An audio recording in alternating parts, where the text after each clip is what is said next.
A multimillionaire real estate mogul discovers a homeless child at his late wife's graveside, clutching a worn photograph. When she whispers 3 simple words, his entire world shifts forever.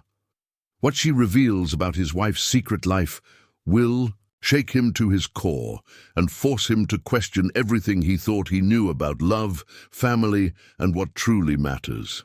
Before we jump back in, tell us where you're tuning in from, and if this story touches you, make sure you're subscribed, because tomorrow I've saved something extra special for you. The December wind cut through Evergreen Memorial Park like a blade, sending dried leaves skittering across the marble pathways that wound between towering oak trees. Marcus Wellington pulled his charcoal wool coat tighter as he stepped out of his midnight blue Tesla Model S, the soft hum of the electric engine fading into the cemetery's profound silence. At 42, Marcus commanded one of Chicago's most successful real estate empires, Wellington Properties, but here among the weathered headstones and aging monuments, his wealth meant nothing. Today marked exactly 2 years since he had lost Isabella, and like every month before, he made this solitary journey to honor the woman who had been his anchor in a world of endless deals and corporate battles. The familiar weight of grief settled on his shoulders as his Italian leather shoes crunched softly against the frost-covered gravel path leading to Section J, where Isabella's elegant granite headstone stood beneath a centuries-old maple tree. But as Marcus rounded the corner past the Morrison family mausoleum, he stopped dead in his tracks. Someone was already there. A small figure sat huddled against Isabella's headstone, knees drawn up to her chest, thin shoulders shaking with what appeared to be silent sobs. The child couldn't have been more than 8 or 9 years old, wearing a threadbare pink jacket that had seen far better days and sneakers with holes that exposed her socks to the bitter December air. Her long, dark hair fell in tangled waves around a face that, even obscured by tears, struck Marcus as hauntingly beautiful. Marcus's first instinct was to approach cautiously. Homeless children weren't uncommon in Chicago, but finding one in this upscale cemetery, miles from the inner city, seemed bizarre. His second thought was more troubling. What was this child doing specifically at Isabella's grave? "Excuse me," Marcus called softly, not wanting to startle her. "Are you all right?" The girl's head snapped up, revealing large brown eyes swimming, with tears and a face that was pale from cold and hunger. She clutched something tightly in her small hands, what appeared to be a faded photograph. When she saw Marcus approaching, her entire body tensed as if preparing to run. "I'm sorry," she whispered, her voice barely audible above the wind. "I didn't mean to bother anyone. I'll leave." She started to scramble to her feet, but Marcus raised his hand gently. "Wait, please. You're not bothering anyone. This is my wife's grave. I was wondering if you might be lost." The girl froze, her eyes darting between Marcus and the headstone. Something flickered across her face, recognition perhaps, or fear. She remained crouched, ready to bolt at any moment. "Your wife?" she asked, her voice trembling. Marcus nodded, moving closer slowly as one might approach a frightened animal. "Isabella Wellington. She passed away 2 years ago." He studied the child's face, noting how she seemed to hang on his every word. "Did you know her somehow?" The question seemed to break something inside the little girl. Fresh tears spilled down her cheeks, and she clutched the photograph even tighter against her chest. Marcus could see now that it was old and worn, the edges frayed from constant handling. The girl began, then stopped, as if afraid to continue. Marcus knelt down on the cold ground, bringing himself to her eye level despite the expensive fabric of his suit pants. Something about this child's presence here, her obvious grief, and the way she held that photograph suggested this wasn't a random encounter. "What's your name, sweetheart?" he asked gently. "Emma," she whispered. Emma Rodriguez. Well, Emma, I'm Marcus, and I promise you're not in any trouble, but I'm very curious about why you're here at Isabella's grave. Did you know my wife? Emma's bottom lip quivered as she looked down at the photograph in her hands. When she looked back up at Marcus, her young face was filled with a pain that seemed far too mature for her years. She used to bring me food, Emma said quietly. Every week, she would come to the shelter downtown. She would read to us kids and bring sandwiches and cookies. The words came out in a rush, as if she'd been holding them back for too long. She told me her name was Bella, and she was the nicest lady I ever met. Marcus felt his breath catch in his throat. Isabella had volunteered at several charities, but she had never mentioned working with homeless children specifically. As CEO of Wellington Properties, his schedule had been demanding, and Isabella had often handled their charitable activities independently. The shelter downtown, Marcus repeated, trying to process this information. Emma nodded vigorously. Haven, house on Madison Street. She came every Saturday for almost a year, she said. Emma's voice broke, and she had to take a shaky breath before continuing. She said every child deserved to know they were loved, even if their families couldn't take care of them. The words hit Marcus like a physical blow. He and Isabella had talked about having children, but her ovarian cancer diagnosis had made that impossible. The treatments had been brutal, and by the time they had exhausted all medical options, adoption discussions had taken a back seat to simply fighting for more time together. When did you last see her?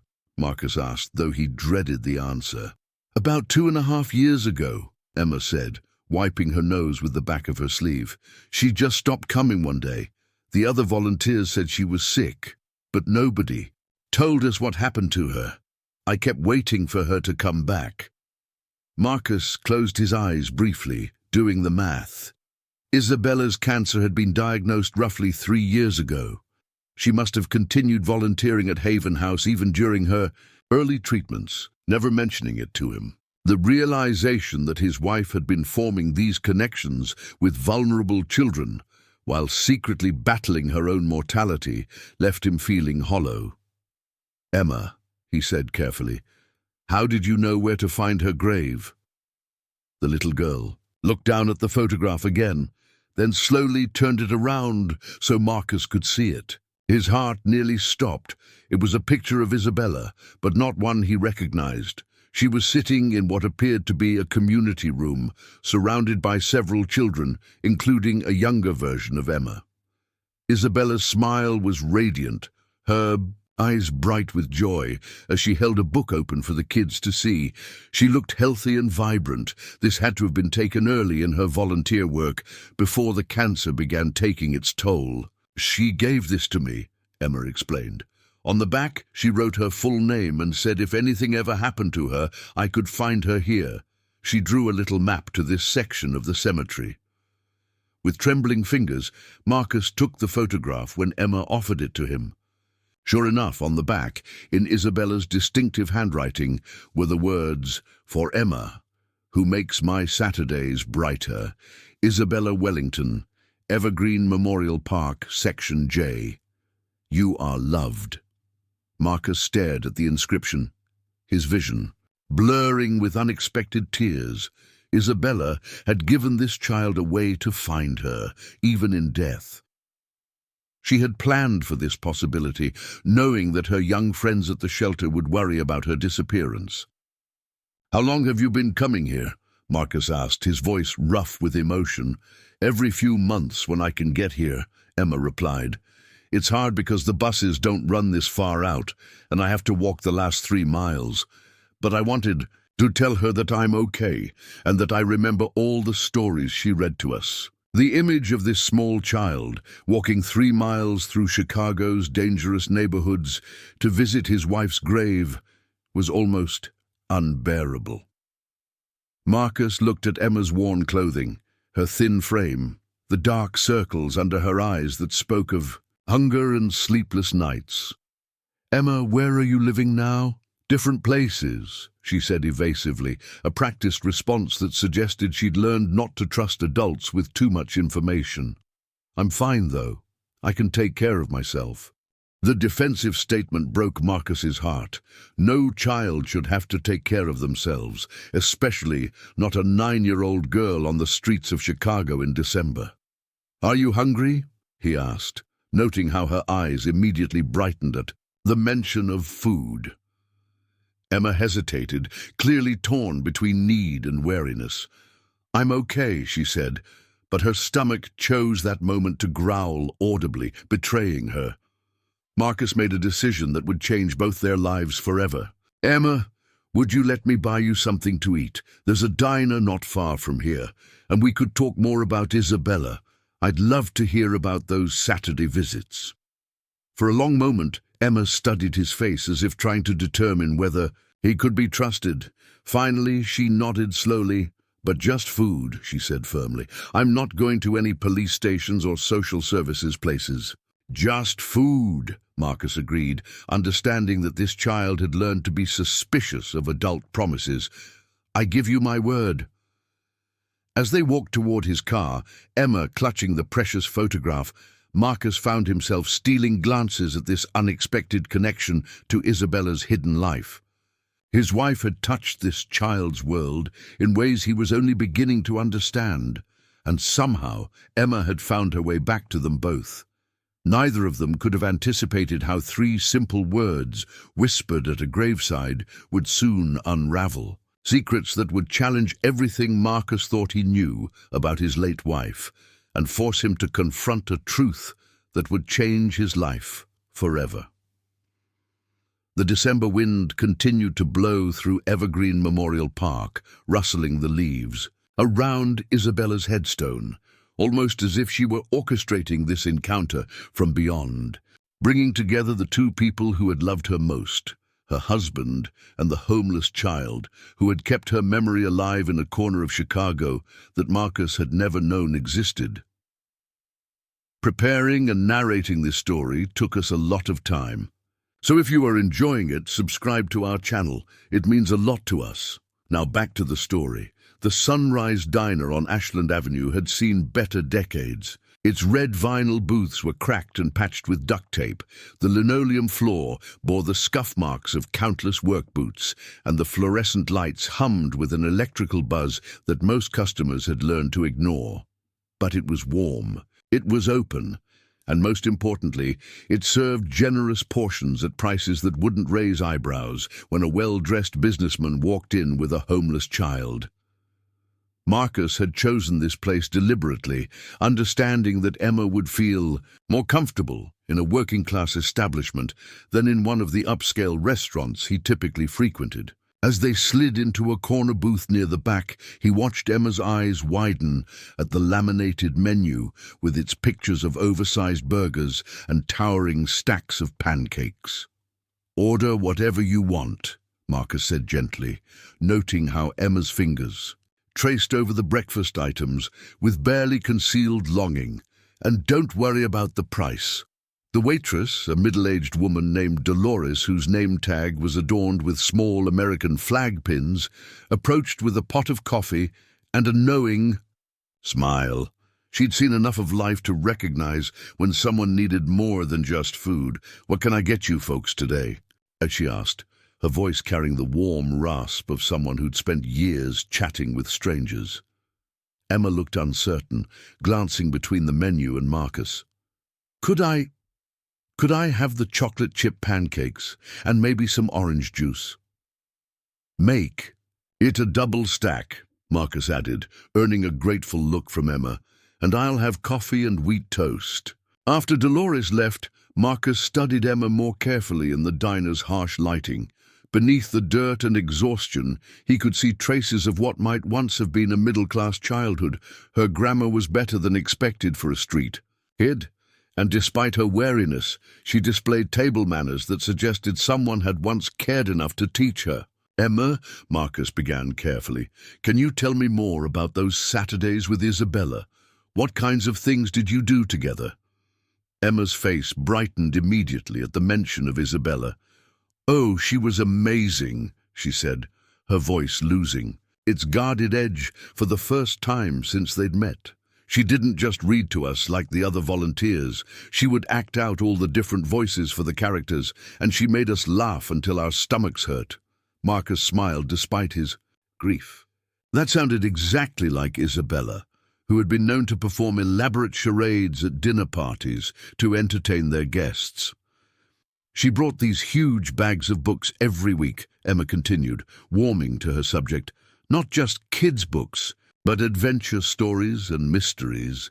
She said reading could take us anywhere we wanted to go, even if we couldn't leave the shelter." Emma paused, her expression growing more serious. But the best part was that she remembered things about each of us. Like she knew that Tommy loved dinosaurs, so she always brought him books about paleontology. And she knew that I wanted to be a teacher someday, so she brought me books about famous educators and even some lesson planning guides. The pancakes arrived, interrupting Emma's story. But Marcus barely noticed Dolores setting down his coffee. His mind was reeling from this glimpse into Isabella's secret world.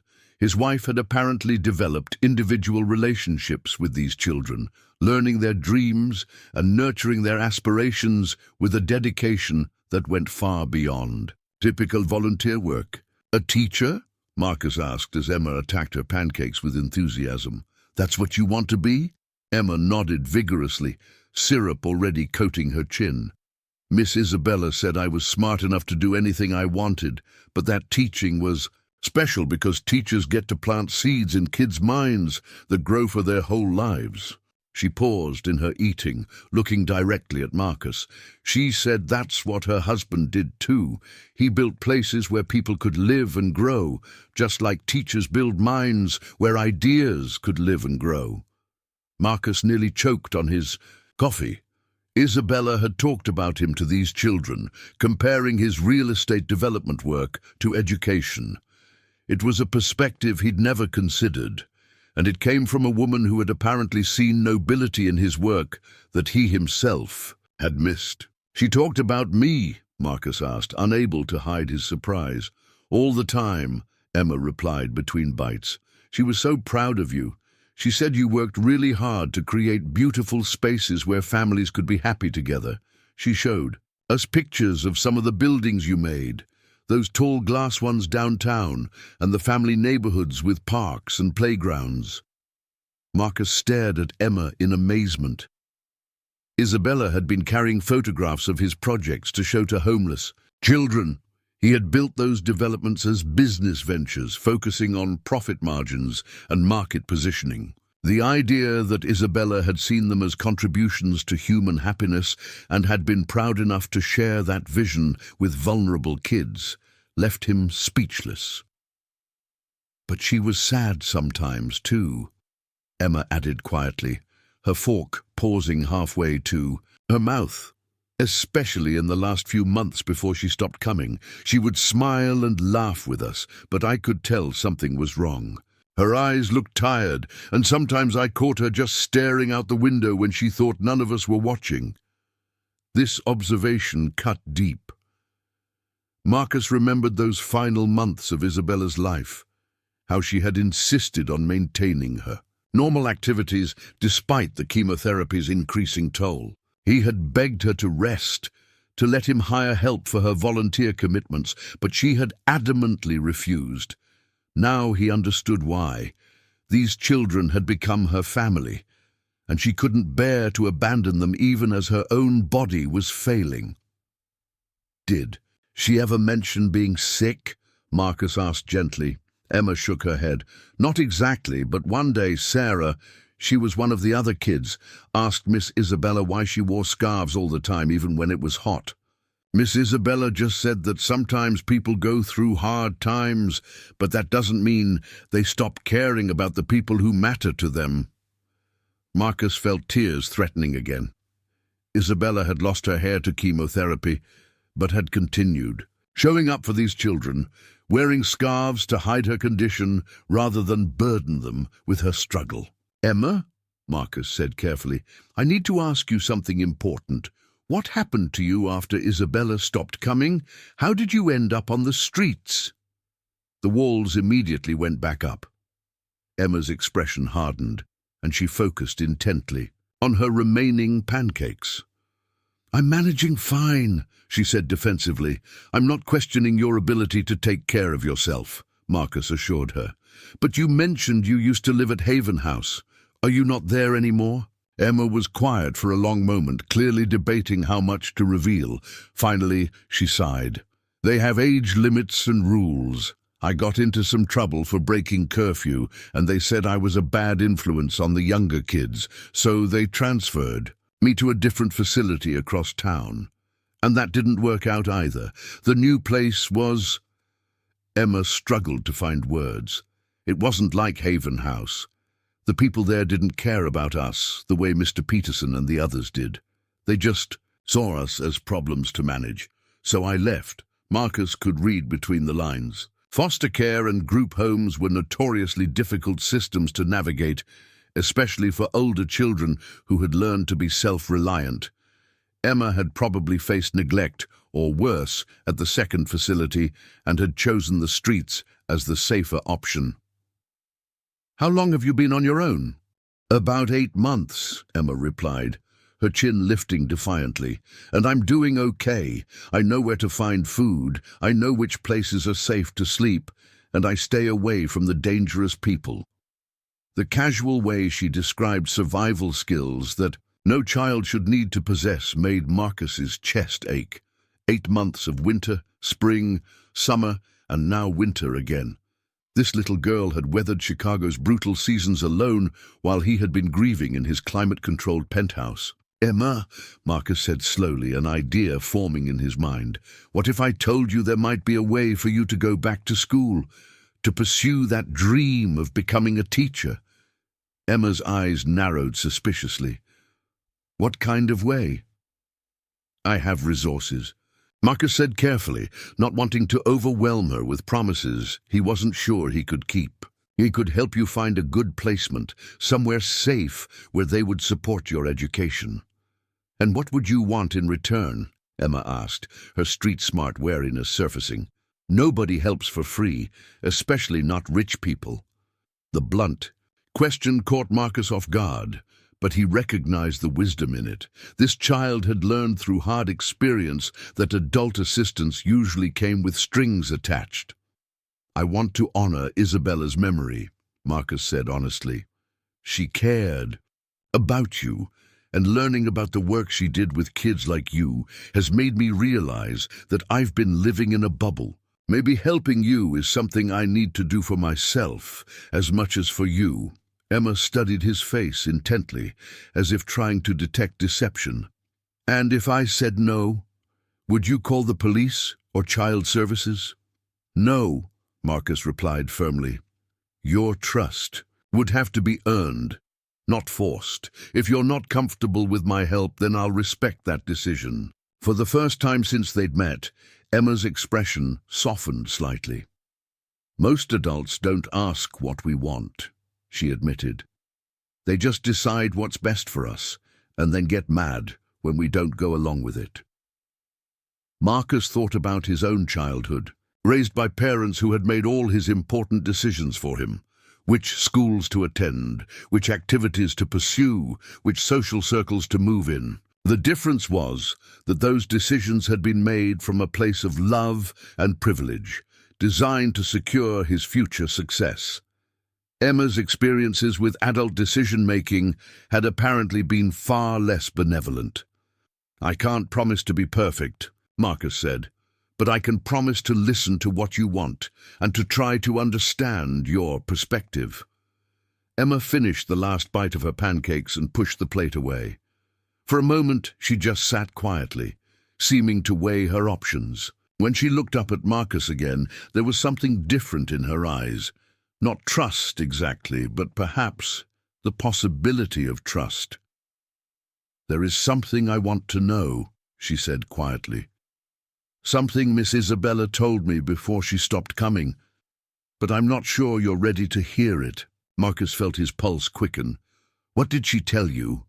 Emma glanced around the diner, making sure no one else was listening, then leaned forward slightly. She said that if anything happened to her, and if I ever met her husband, there were 3 words I should tell him, words that would help him understand who she really was. The moment Marcus had been unconsciously dreading since finding Emma at the graveside had arrived. Whatever Isabella had wanted this child to know, whatever secret she had been carrying was about to be revealed. What 3 words? Marcus asked, his voice barely above a whisper. Emma looked directly into his eyes, her young face grave with the weight of the message she had carried for 2 years. She's still here. The 3 words hung in the air between them like a bridge. Neither quite knew how to cross. Marcus stared at Emma, his coffee growing cold as he tried to process what she had just said. She's still here. The phrase made no logical sense, yet something about the way Emma had delivered it, with such solemnity and conviction, suggested depths of meaning he couldn't yet fathom. I don't understand, Marcus said finally, his voice hoarse. What did Isabella mean by that? Emma shifted in the worn vinyl booth, her small hands fidgeting with the paper napkin she'd used to wipe syrup from her chin. She said you would know when the time was right. But first, there's something I need to show you, something she left with me. Marcus felt his heartbeat accelerate. What kind of something? Instead of answering directly, Emma reached into the inside pocket of her threadbare jacket and pulled out a small object wrapped in a piece of faded purple cloth. She placed it carefully on the table between them, then slowly unwrapped it to reveal an antique silver locket, tarnished with age, but still beautiful in its intricate design. Marcus recognized it immediately.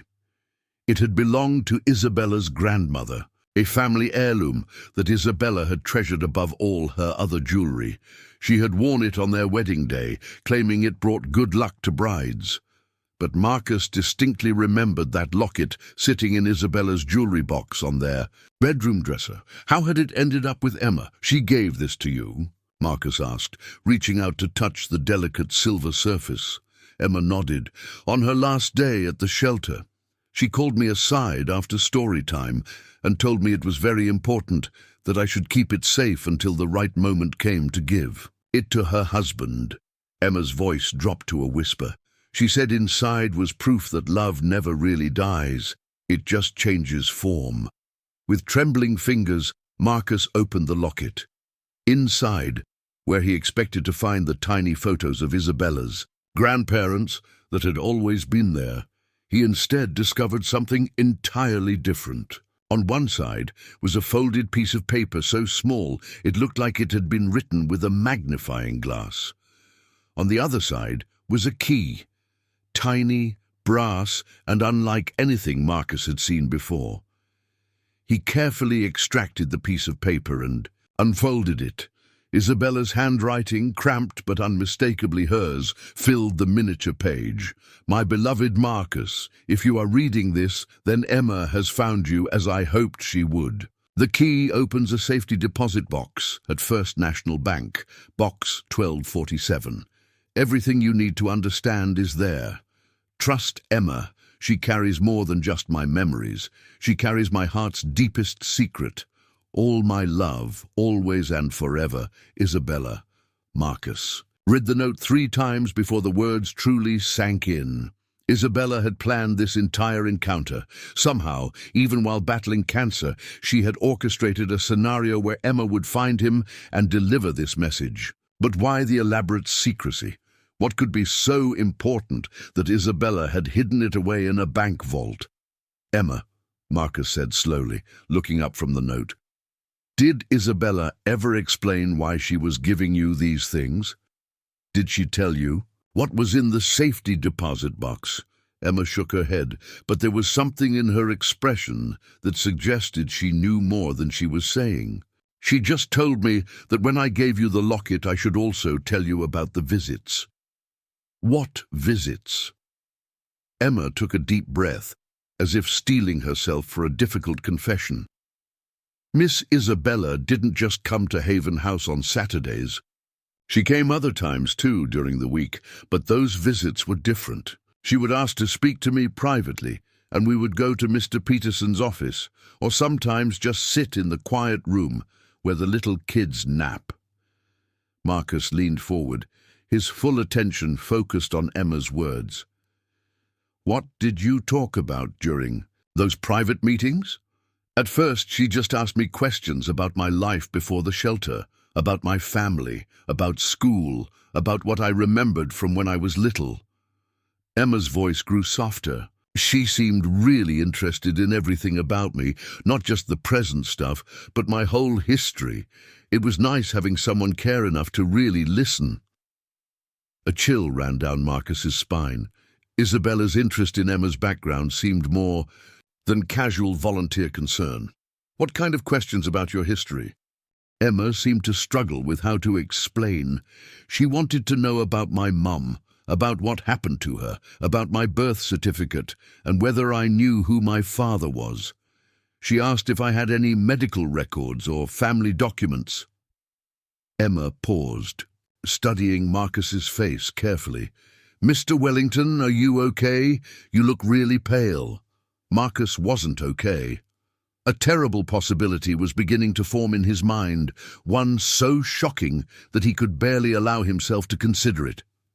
Isabella's secret visits to Emma, her intense interest in the girl's background, the elaborate plan to ensure Emma would find him after Isabella's death, it all pointed towards something that challenged everything Marcus thought he knew about. His wife and his marriage. Emma, Marcus said carefully, do you know anything about your father? Did your mother ever tell you anything about him? Emma's expression grew guarded again. My mom died when I was 6. Before that, she was sick a lot, and when she was lucid, she mostly just talked about making sure I would be safe after she was gone. She never mentioned my father, except to say that he was a good man who didn't know I existed. The phrase hit Marcus like a physical blow, a good man who didn't know about Emma's existence. The timeline would be close. Emma appeared to be 8 or 9 years old, which would place her birth during the early years of Marcus and Isabella's marriage, when Isabella was struggling with fertility issues and undergoing various treatments. Emma, I need to ask you something very important, and I need you to be completely honest with me.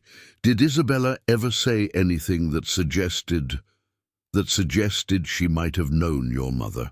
Emma was quiet for a long moment, her young face creased with concentration. Finally, she nodded slowly. She said once that she felt a special connection to me because she had made a promise to someone a long time ago. She said keeping that promise was one of the most important things she had ever done, and that someday I would understand what she meant. Marcus felt the world tilting around him. The implications of what Emma was saying were staggering. If Isabella had known Emma's mother, if she had made some kind of promise regarding Emma's care, then her volunteer work at Haven House hadn't. It had been random charity. It had been a deliberate effort to watch over this specific child. Did she ever mention the name Carmen Rodriguez? Marcus asked, taking a wild guess based on Emma's surname. Emma's eyes widened in shock. How do you know my mother's name? Marcus didn't answer immediately. His mind was racing through memories, trying to piece together fragments of conversations and half-remembered moments from his marriage. Carmen Rodriguez. The name was familiar, but he couldn't place it in the context of Isabella's life. Emma, I think we need to go to that bank, Marcus said, standing abruptly. Whatever Isabella left in that safety deposit box, it's clearly meant to explain things that I don't understand yet. Emma slid out of the booth, her movements cautious. Are you sure? Miss Isabella said the truth might be hard for you to accept. Marcus paused, considering the weight of that warning. In the space of 2 hours, his entire understanding of his wife's secret life had been turned upside down. He had discovered that Isabella had formed deep relationships with homeless children, that she had been carrying photographs of his work projects to show them, and that she had apparently made some kind of life-altering promise to Emma's deceased mother. Whatever was waiting in that safety deposit box could only be more shocking. "Hard truths are still truths," Marcus said finally, "and I think I owe it to Isabella's memory, and to you, to understand what she was trying to tell me." The drive to First National Bank passed in relative silence. Emma sat beside him in the Tesla, her small hands clutching the silver locket as if it were a lifeline. Marcus found himself stealing glances at her, trying to see beyond the obvious effects of life on the streets to the child underneath. Now that he was looking more carefully, he could see that Emma's bone structure was delicate and refined, her eyes an unusual shade of brown that seemed almost amber in certain light. She carried herself with a natural grace that suggested good breeding, despite her current circumstances. The bank's marble lobby felt intimidatingly formal after the casual warmth of the diner. Marcus approached the customer service desk with Emma close beside him, very aware of how the child's appearance might raise questions. "I need to access a safety deposit box," Marcus told the well-dressed woman behind the counter. "Box 1247. My wife, Isabella Wellington, was the primary holder, but she passed away 2 years ago." The woman's expression immediately became sympathetic and professional. "I'm sorry for your loss, Mr. Wellington. Do you have the key and proper identification?" Marcus showed his driver's license and credit cards, while Emma quietly handed over the tiny brass key from the locket. The bank employee verified Marcus's identity against their records and led them to the vault area where the safety deposit boxes were housed. "I'll need to verify the contents with a bank officer present," the woman explained, as she inserted both the bank's key and Isabella's key into box 1247. "Standard procedure." The box slid out smoothly, revealing a contents that made Marcus's breath catch. Inside were several manila envelopes, each labeled in Isabella's careful handwriting. Emma's birth certificate, medical records, legal documents, and most intriguingly, for Marcus, the whole truth. Marcus reached for the envelope marked with his name, but Emma suddenly grabbed his wrist. "Wait!" she whispered urgently. "Before you read that, there's something else Miss Isabella wanted me to tell you. She said to make sure you were sitting down when you heard it." The bank officer had stepped back to give them privacy, but Marcus was suddenly very aware that they were in a public space. Whatever revelation was coming, it deserved a more private setting. "Let me take these documents with me," Marcus told the bank officer. "I'll review them at home." 30 minutes later, they were back in Marcus's Tesla, the manila envelopes sitting on the back seat like unexploded bombs. Marcus drove aimlessly through downtown Chicago, not ready to return home, but needing to be in motion while his mind processed what was happening. "Emma," he said finally, "whatever Isabella wanted you to tell me, I think I'm ready to hear it now." Emma turned in her seat to face him fully, her young face grave with the weight of the secret she had carried for 2 years. "She said to tell you that love creates life in ways we don't always understand, and that sometimes the greatest gifts come from the deepest sacrifices." Marcus pulled over into a parking garage, his hands shaking too badly to continue driving safely. What did she mean by that? Emma looked directly into his eyes, her voice barely above a whisper as she delivered the words that would change everything Marcus thought he knew about his life. "Mr. Wellington, I think Isabella was my mother." The parking garage fell into absolute silence, except for the distant hum of city traffic filtering through the concrete structure. Marcus sat frozen behind the wheel of his Tesla, Emma's words echoing in his mind like a bell that couldn't be unrung. "I think Isabella was my mother." The statement seemed to hang in the air between them, defying logic, yet carrying an emotional weight that made it impossible to dismiss. "That's impossible," Marcus whispered, though even as he said it, pieces of a puzzle he hadn't known existed began clicking into place. Isabella couldn't have children. The doctors were very clear about that. Emma's expression was patient but sad, as if she had expected this reaction. Mr. Wellington, maybe you should read what she left you before you decide what's possible. With hands that trembled slightly, Marcus reached into the back seat and retrieved the envelope marked, "For Marcus, the whole truth." The manila paper felt substantial in his hands, heavier than it should have been for what appeared to be a simple letter. As he broke the seal, he noticed that Isabella had used wax to close it. Red wax with the impression of her grandmother's signet ring, the same ring she had worn on special occasions. Inside were several sheets of Isabella's personal stationery, the cream-colored paper with her monogram that she had used for important correspondence. The letter was dated just 3 weeks before her death, and Marcus recognized the shaky handwriting of Isabella's final days when the medications had made it difficult for her to control her pen. My dearest Marcus, if you are reading this, then my greatest fear and my greatest hope have both come to pass. My fear was that I would die before finding the courage to tell you the truth about Emma. My hope was that somehow, even after I'm gone, love would find a way to bring you two together. I know what I'm about to tell you will shock you, perhaps even anger you, and I understand if you can never forgive me for the deception. But please, my darling, try to understand that every choice I made was born from love. Love for you, love for Emma, and love for a dear friend who trusted me with her dying wish. Emma is indeed my daughter, but not in the way you might think. 9 years ago, when we were struggling with our fertility issues, and I was undergoing my second round of treatments, I received a call that changed everything. It was from Carmen Rodriguez, a woman I had met during my volunteer work at the women's clinic downtown. Carmen was dying, Marcus. Liver disease brought on by years of addiction that she had finally overcome, but too late to save her life.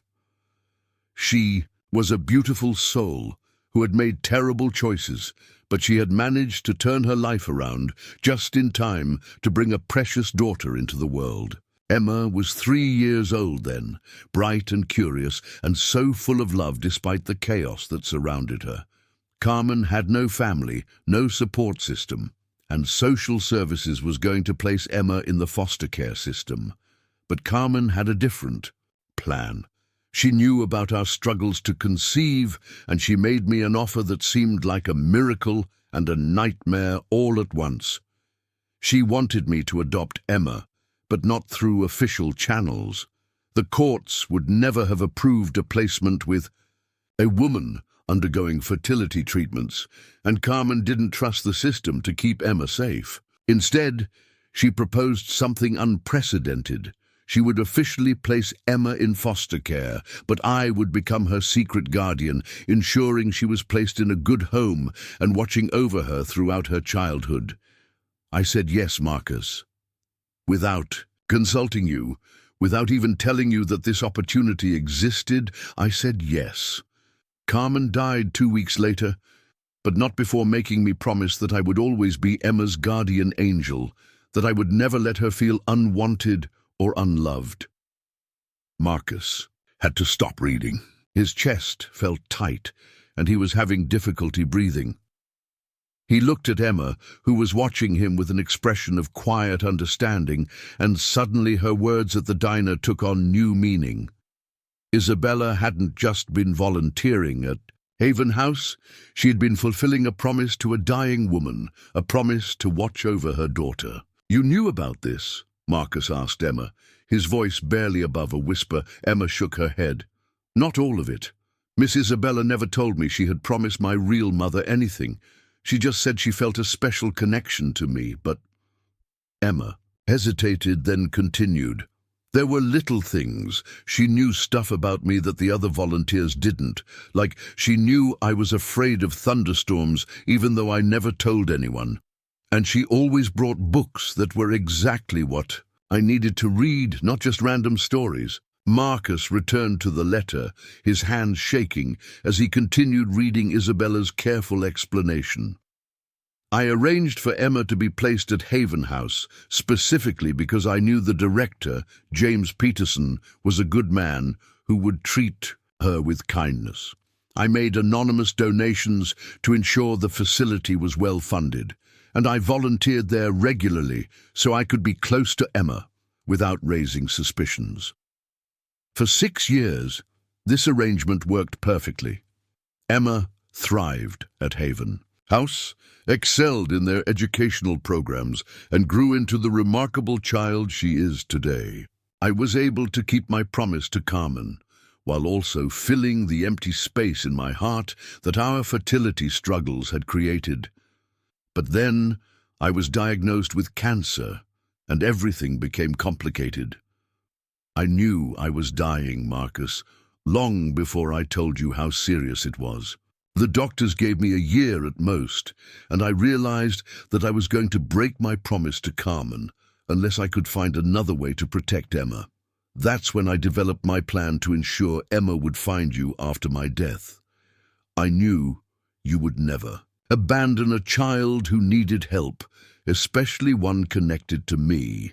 But more than that, I knew that Emma would bring light into your life the way she brought light into mine. The safety deposit box contains all the legal documents proving my guardianship, arrangements as well as Emma's complete medical and educational records. You'll also find a trust fund I established for her education, enough to ensure she can pursue her dream of becoming a teacher. Marcus, I know this revelation must be overwhelming, and I know you have every right to be angry with me for keeping such a massive secret. But please understand that in my heart, Emma has always been our daughter. The daughter we couldn't have biologically became ours through love and circumstance instead. I believe that you and Emma need each other. You need her joy and resilience to heal the grief that my death will leave behind. She needs your stability and resources to reach her full potential. Together, you can honor Carmen's memory and my promise while building something beautiful from the ashes of loss. Please don't let my deception rob Emma of the chance to have a real family. She has been waiting her whole life for someone to choose her permanently, to make her part of their world, not out of obligation, but out of love. All my love, always and forever. Isabella P.S. There's one more thing in the box that will explain everything else. Look for the manila envelope marked Adoption Papers Final. So trust me, my darling. Trust Emma. Trust love. Marcus finished the letter and sat in stunned silence for several minutes. The parking garage around them felt like a cocoon, protecting them from the outside world, while he processed revelations that challenged everything he thought he knew about his marriage, his wife, and his future. "Mr. Wellington?" Emma's voice was small and uncertain. "Are you okay?"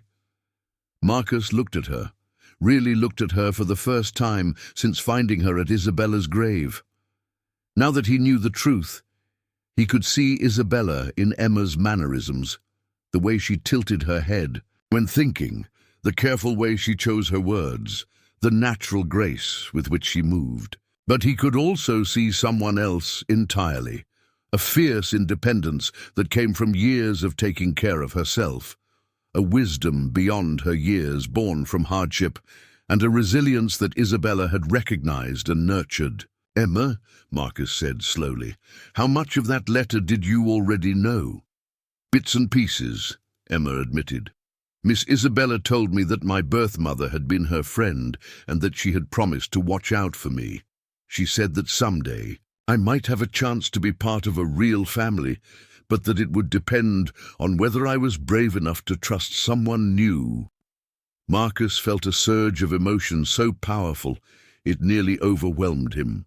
Isabella had been preparing Emma for this moment, just as she had prepared him through the elaborate plan involving the locket and the bank vault. "And are you?" Marcus asked quietly. "Brave enough to trust someone new?" Emma studied his face carefully, her young features serious. "Miss Isabella said you were the kindest man she ever knew, and that you would never hurt someone weaker than yourself. She said you built places where families could be happy, and that maybe someday you might want to build a family too." The simplicity, Of her words, the faith Isabella had placed in both of them, and the extraordinary circumstances that had brought them together hit Marcus all at once. This wasn't just about fulfilling his dead wife's wishes or helping a homeless child. This was about the possibility of healing and hope, about two people who had lost everything finding something new together. "Emma," Marcus said, his voice thick with emotion, "I want you to know that whatever we decide to do going forward, you will never be homeless again. You will never go hungry, never be cold, never have to take care of yourself alone. That's a promise, regardless of anything else." Emma's eyes filled with tears, but she blinked them back stubbornly. "And what is anything else?" Marcus took a deep breath, knowing that his next words would change both their lives forever. "Anything else is whether you would be interested in being part of my family, not as a foster placement or a charitable case, but as my daughter. Legally, officially, permanently." The words hung between them, an offer that carried the weight of Isabella's dreams and the possibility of a future neither of them had imagined that morning. Emma was quiet for a long moment, her small hands gripping the silver locket that had started this entire journey. When she finally spoke, her voice was steady and sure. "Miss Isabella said that love creates families in ways we don't expect, and that the best families are the ones that choose each other on purpose." She looked directly into Marcus's eyes. "Would you be choosing me on purpose?" Marcus felt tears he had been holding back finally spill over. "Yes, Emma, I would be choosing you completely on purpose." Emma smiled then, the first genuinely happy expression Marcus had seen from her. "Then yes, Mr. Wellington, I would like to be part of your family." As they sat together in the parking garage, surrounded by the mundane reality of concrete and car exhaust, Marcus realized that Isabella had orchestrated something far more profound than he had initially understood. She hadn't just arranged for him to help a homeless child. She had created a path for both of them to heal from their losses by building something new together. The manila envelopes in the back seat contained the practical details of making Emma legally his daughter, but the real work would be in learning to trust each other, to build the daily routines and small traditions that transform strangers into family. For the first time since Isabella's death, Marcus felt hopeful about the future, not because his grief was gone, but because he now had a reason to carry that grief forward in a way that honored Isabella's memory while creating space for new love to grow. The late afternoon sun filtered through the floor-to-ceiling windows of Marcus's Lakeshore Drive penthouse as he watched Emma take in her surroundings for the first time. The 32nd floor apartment overlooked Lake Michigan, its modern minimalist design featuring clean lines, expensive artwork, and furniture that prioritized form over comfort. Emma stood in the center of the living room, turning slowly in, a circle, her worn sneakers silent on the polished hardwood floors. "It's very tall," she said finally, walking to the massive windows that offered a panoramic view of the lake and downtown Chicago. Marcus followed her gaze, seeing his home through her eyes. The penthouse had been featured in Architectural Digest 2 years ago, praised for its sophisticated urban aesthetic and seamless integration of luxury and technology. Now it struck him as cold and unwelcoming, designed more for impressing business associates than for nurturing a child who had spent the last 8 months sleeping in shelters and doorways. "We can change things," Marcus said quickly. "Make it more comfortable, more like a home should be." Emma turned from the window, her expression carefully neutral. "You don't have to change anything for me. I'm used to adapting." The statement, delivered with matter-of-fact resignation, broke Marcus's heart. This child had learned to minimize her needs to fit into whatever space was available, rather than expecting spaces to accommodate her. It was the survival mechanism of someone who had never been allowed to take up too much room.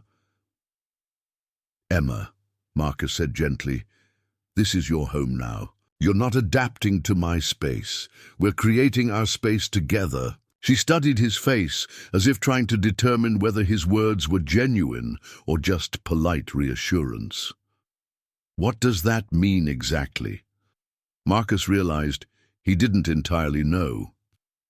His experience with children was limited to brief interactions at company charity events, and his own childhood had been structured around boarding schools and formal family dinners.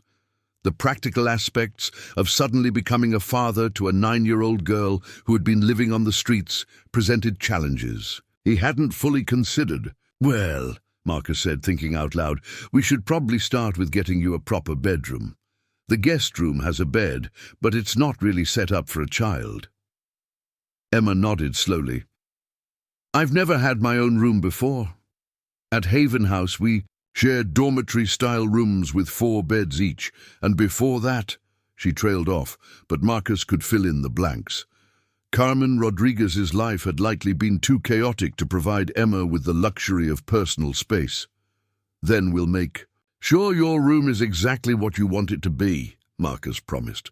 "We can go shopping tomorrow, pick out furniture and decorations, and whatever else makes you feel comfortable." "What about school?" Emma asked, her practical nature surfacing. "I haven't been enrolled anywhere since I left the group home." Marcus had been wondering about that himself. Emma was clearly intelligent and well-spoken, but 8 months out of formal education could create significant gaps in her learning. "We'll need to figure out where you are academically and find the right school placement. There are some excellent private schools in the city, or we could look into tutoring to help you catch up if needed." Emma's expression grew guarded. "Private schools are expensive, and they probably don't want kids like me." "Kids like you?" Marcus repeated, genuinely confused. "Kids with my background," Emma explained carefully. "Foster kids, homeless kids, kids without proper records or stable families. Rich schools want rich kids with rich parents." Marcus felt a surge of anger on Emma's behalf, though he recognized the truth in her observation. Private schools did tend to cater to established families with documentation and references that Emma simply didn't possess. "You're forgetting something important," Marcus said firmly. "You do have a stable family now. You have me, and I have enough resources and connections to make sure any school would be lucky to have you." For the first time since entering the penthouse, Emma smiled. It was a small, tentative expression, but it transformed her entire face. "You really mean that, don't you?" "I really do." Their conversation was interrupted by the soft chime of Marcus's phone. He glanced at the screen and saw a text from his assistant. "Board meeting moved to 7 a.m. tomorrow. Need your presentation review by end of day." The message reminded Marcus of a complication he hadn't fully considered. His work schedule was demanding, often requiring 12-hour days and frequent travel. How was he supposed to provide the stability Emma needed while maintaining the business empire that made his lifestyle possible? "Is everything okay?" Emma asked, noticing his frown. "Just work," Marcus replied, then paused. This was exactly a kind of moment where honest communication would be crucial to building trust between them. "Actually, that's something we need to talk about. My job requires a lot of time and travel. I want to be here for you, but I also need to figure out how to balance everything." Emma nodded thoughtfully. "Miss Isabella used to say that people show love in different ways. Some people show it by spending time, and some people show it by working hard to provide security. She said both kinds of love are important." Marcus marveled at the wisdom embedded in Isabella's guidance. Even in death, his wife was helping him navigate this new relationship. "What if we made an agreement? I promise to always be honest with you about my schedule and my commitments, and you promise to tell me when you need something or when you're worried about something." No matter how small it seems. Like a contract, Emma asked. Like a partnership, Marcus corrected. Partners communicate with each other and work together to solve problems. Emma extended her small hand toward him with surprising formality. Okay, Mr. Wellington. Partners. Marcus shook her hand solemnly, struck by how significant this simple gesture felt. Actually, Emma, if we're going to be family, maybe you could call me Marcus instead of Mr. Wellington. Unless you'd prefer something else eventually. Emma considered this carefully. Could I maybe work up to something else? Marcus feels right for now, but maybe later. Maybe later, Dad, Marcus suggested gently. Emma's eyes widened slightly at the word, but she didn't look frightened. Maybe, she agreed softly, when it feels real for both of us. That evening, Marcus ordered dinner from Emma's favorite restaurant, a discovery made when she mentioned missing the Italian place near Haven House that had sometimes donated leftover bread to the shelter. While they waited for the delivery, Marcus found himself observing Emma's behavior more closely, noting the small ways she navigated his space. She was careful not to touch anything without permission, keeping her hands clasped behind her back as she examined his artwork and bookshelves. When she sat down, she chose the edge of the sofa rather than settling comfortably into the cushions. Every movement suggested someone who had learned not to leave traces of her presence. Emma, Marcus said gently, you know you can touch things, right? You can sit wherever you're comfortable, use whatever you need. This is your home too. I know, Emma replied, but her posture didn't change. I just need time to get used to it. At the group home, if you touched the wrong thing or sat in someone else's spot, you could get in trouble. Old habits. Marcus made a mental note to research. Trauma-informed approaches to helping children adjust to new environments. Emma's wariness wasn't personal. It was learned behavior developed as protection in unstable situations. When the food arrived, Marcus was struck by Emma's reaction. She helped him set the table without being asked, moving efficiently and competently. When he served her portion, she thanked him formally and waited until he began eating before touching her own food. Emma, Marcus said after a few bites. Can I ask you something? She nodded, chewing carefully. What are you most worried about? About living here? About this whole situation? Emma set down her fork and considered the question seriously. I'm worried that you'll change your mind, she said finally. Not right away, but eventually. When you realize how much work it is, or when your friends ask questions about where I came from, or when you meet someone new and want to start a different kind of family. The honesty of her answer gutted Marcus. This child had been abandoned so many times that she couldn't yet believe in permanence, even when it was offered sincerely. Emma, look at me, Marcus said, waiting until she met his eyes. I understand why you would worry about that, given everything you've been through. But I want you to know something important. I don't make promises lightly. When I say you're my family now, I mean forever. Not until it gets difficult, not until circumstances change, but forever. How can you be sure? Emma asked. You barely know me. Marcus thought about that question seriously. She was right. They were essentially strangers who had committed to building a life together based on extraordinary circumstances and Isabella's faith in them both. But somehow, sitting across from this remarkable child in his sterile penthouse, he felt more certain about this decision than he had about many business deals worth millions of dollars. I can't predict the future, Marcus admitted, but I can tell you what I see when I look at you. I see someone brave enough to walk 3 miles to visit a grave because she wanted to honor someone who was kind to her. I see someone smart enough to survive on the streets, but gentle enough to worry about other people's feelings. I see someone who Isabella loved enough to trust with her most important secret. Emma's eyes filled with tears, but she blinked them back stubbornly And, Marcus continued, I see someone who makes me want to be better than I was before. That's not the kind of feeling that goes away, Emma. That's the kind of feeling that grows stronger over time. Emma was quiet for a long moment, processing his words.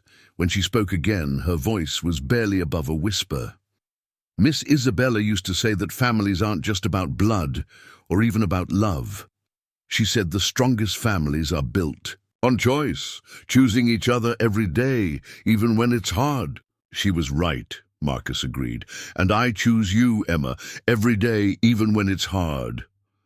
Emma smiled then, the first genuinely relaxed expression he had seen from her. Then I choose you too, Marcus, even when it's hard. As they finished dinner, together, Marcus felt something shift in the atmosphere of his penthouse. It was subtle but unmistakable. The space was beginning to feel less like a showpiece and more like a home, not because of any physical changes, but because it now contained the possibility of real relationship, of daily conversations and shared meals, and the small intimacies that transform strangers into family.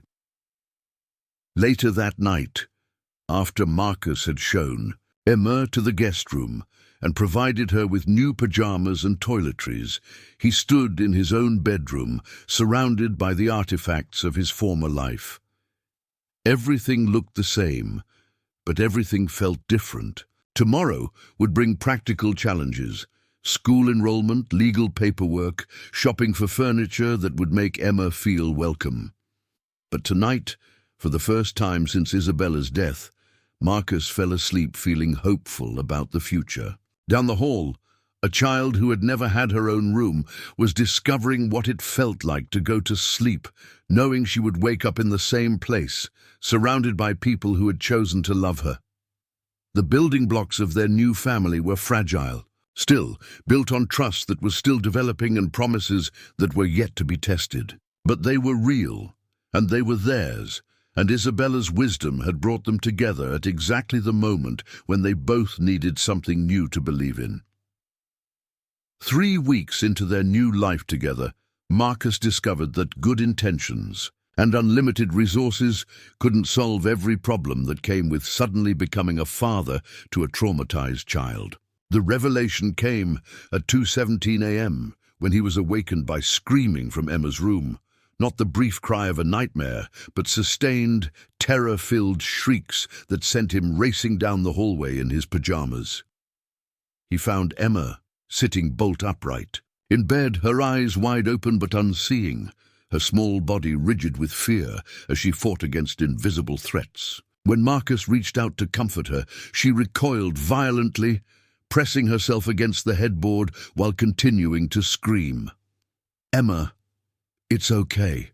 You're safe, Marcus said, keeping his voice calm despite his own panic. It's Marcus. You're in your room, in our home. Nothing can hurt you here. But Emma couldn't hear him. She was trapped in whatever hellscape her subconscious had conjured, reliving traumas that Marcus could only imagine. For 20 minutes, he sat helplessly beside her bed, speaking in soothing tones while she battled demons that had followed her from the streets. When the episode finally ended, Emma collapsed back onto her pillows, exhausted and disoriented. She looked at Marcus with confusion, as if surprised to find him there. What happened? She asked, her voice hoarse from screaming. You had a nightmare, Marcus explained gently. A pretty intense one. Do you remember what it was about? Emma shook her head, but Marcus could see recognition flickering in her eyes. She remembered something, even if she wasn't ready to share it. This has happened before, hasn't it? Marcus asked. Emma nodded reluctantly. Sometimes. At the shelter. They called them night terrors. Said it was normal for kids like me. She paused, studying Marcus's face carefully. Are you going to send me back now? The question hit Marcus like a physical blow. Why would you think that? Because I'm broken, Emma said matter-of-factly. The family before the group home said I was too damaged to be a normal kid.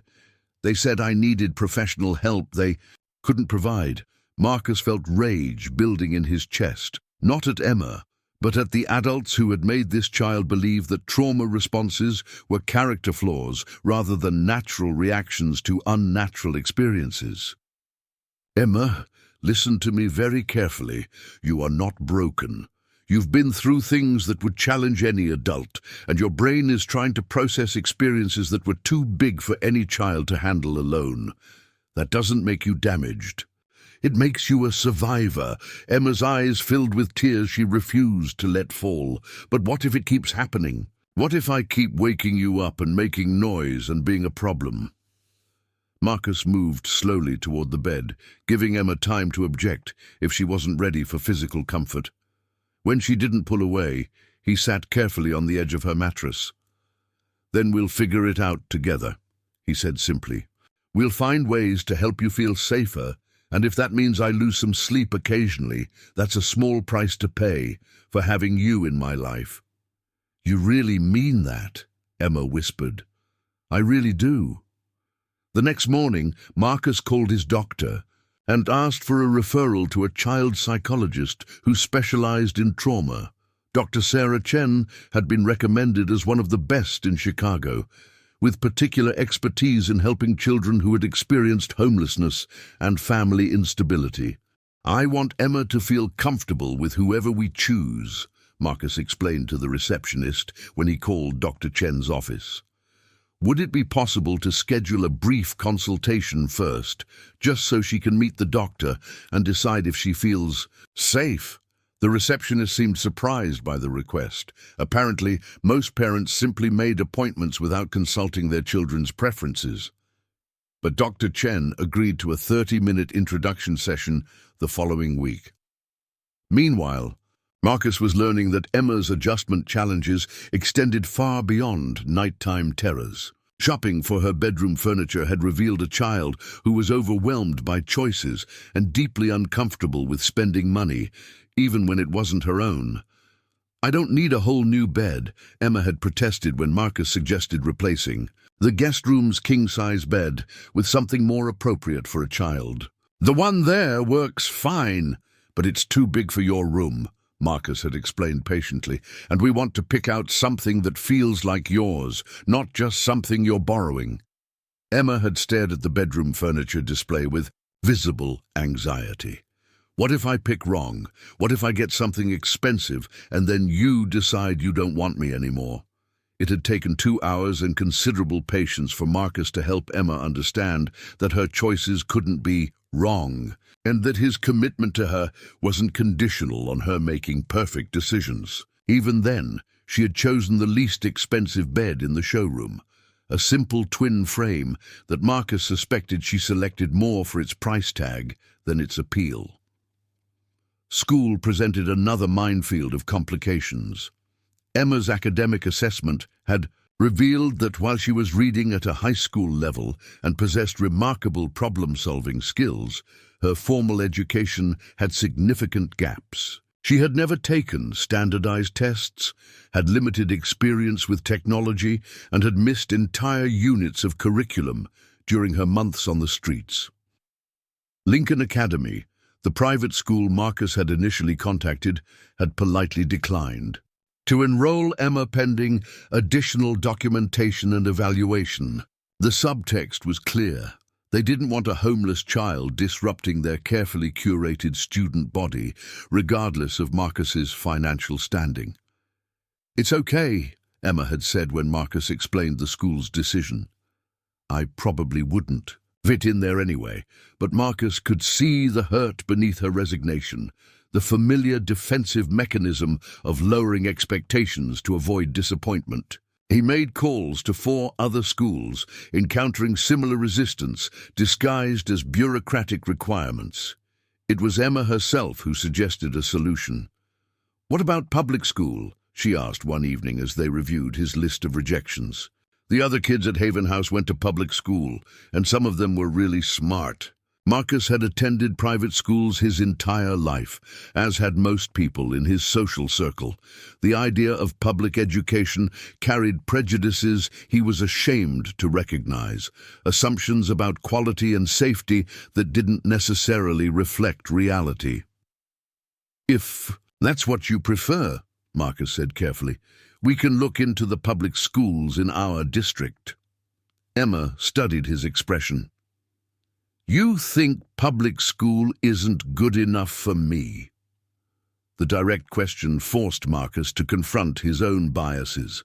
"I think good education depends more on the individual teachers and the support at home than on whether a school is public or private, and I think you're smart enough to succeed anywhere." Emma smiled at that, the first genuine enthusiasm she had shown about school planning. "Could we visit some of them? I'd like to see what they're like." Jefferson Elementary School, 6 blocks from Marcus's penthouse, turned out to be a revelation. The building was older and less polished than the private schools they had toured, but the energy was vibrant and welcoming.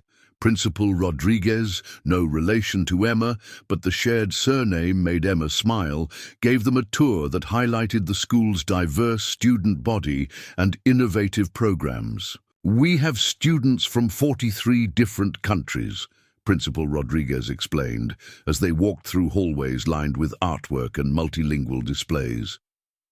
"Some are recent immigrants, some are from families who have been in Chicago for generations.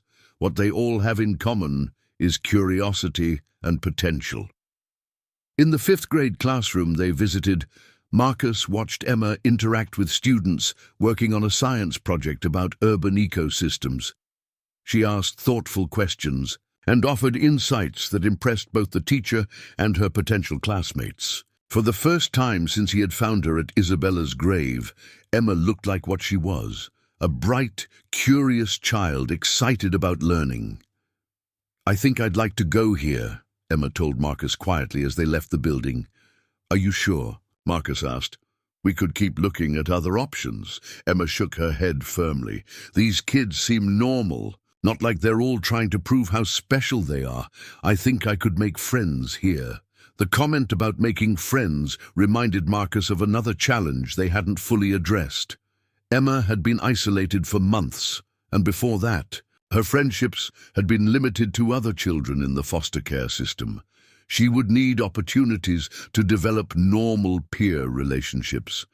But Marcus wasn't sure how to facilitate that without overwhelming her. "What kinds of things do you like to do?" Marcus asked as they walked home. "For fun, I mean. Hobbies or activities?" Emma considered the question seriously. "I like to read, obviously, and I used to draw a lot before I didn't have supplies anymore. I'm good at organizing things. I helped manage the toy library at Haven House, and I like solving puzzles." Marcus made mental notes about art supplies and organizational opportunities. "What about sports or music? Drama club?" Jefferson had posters up for lots of after-school activities.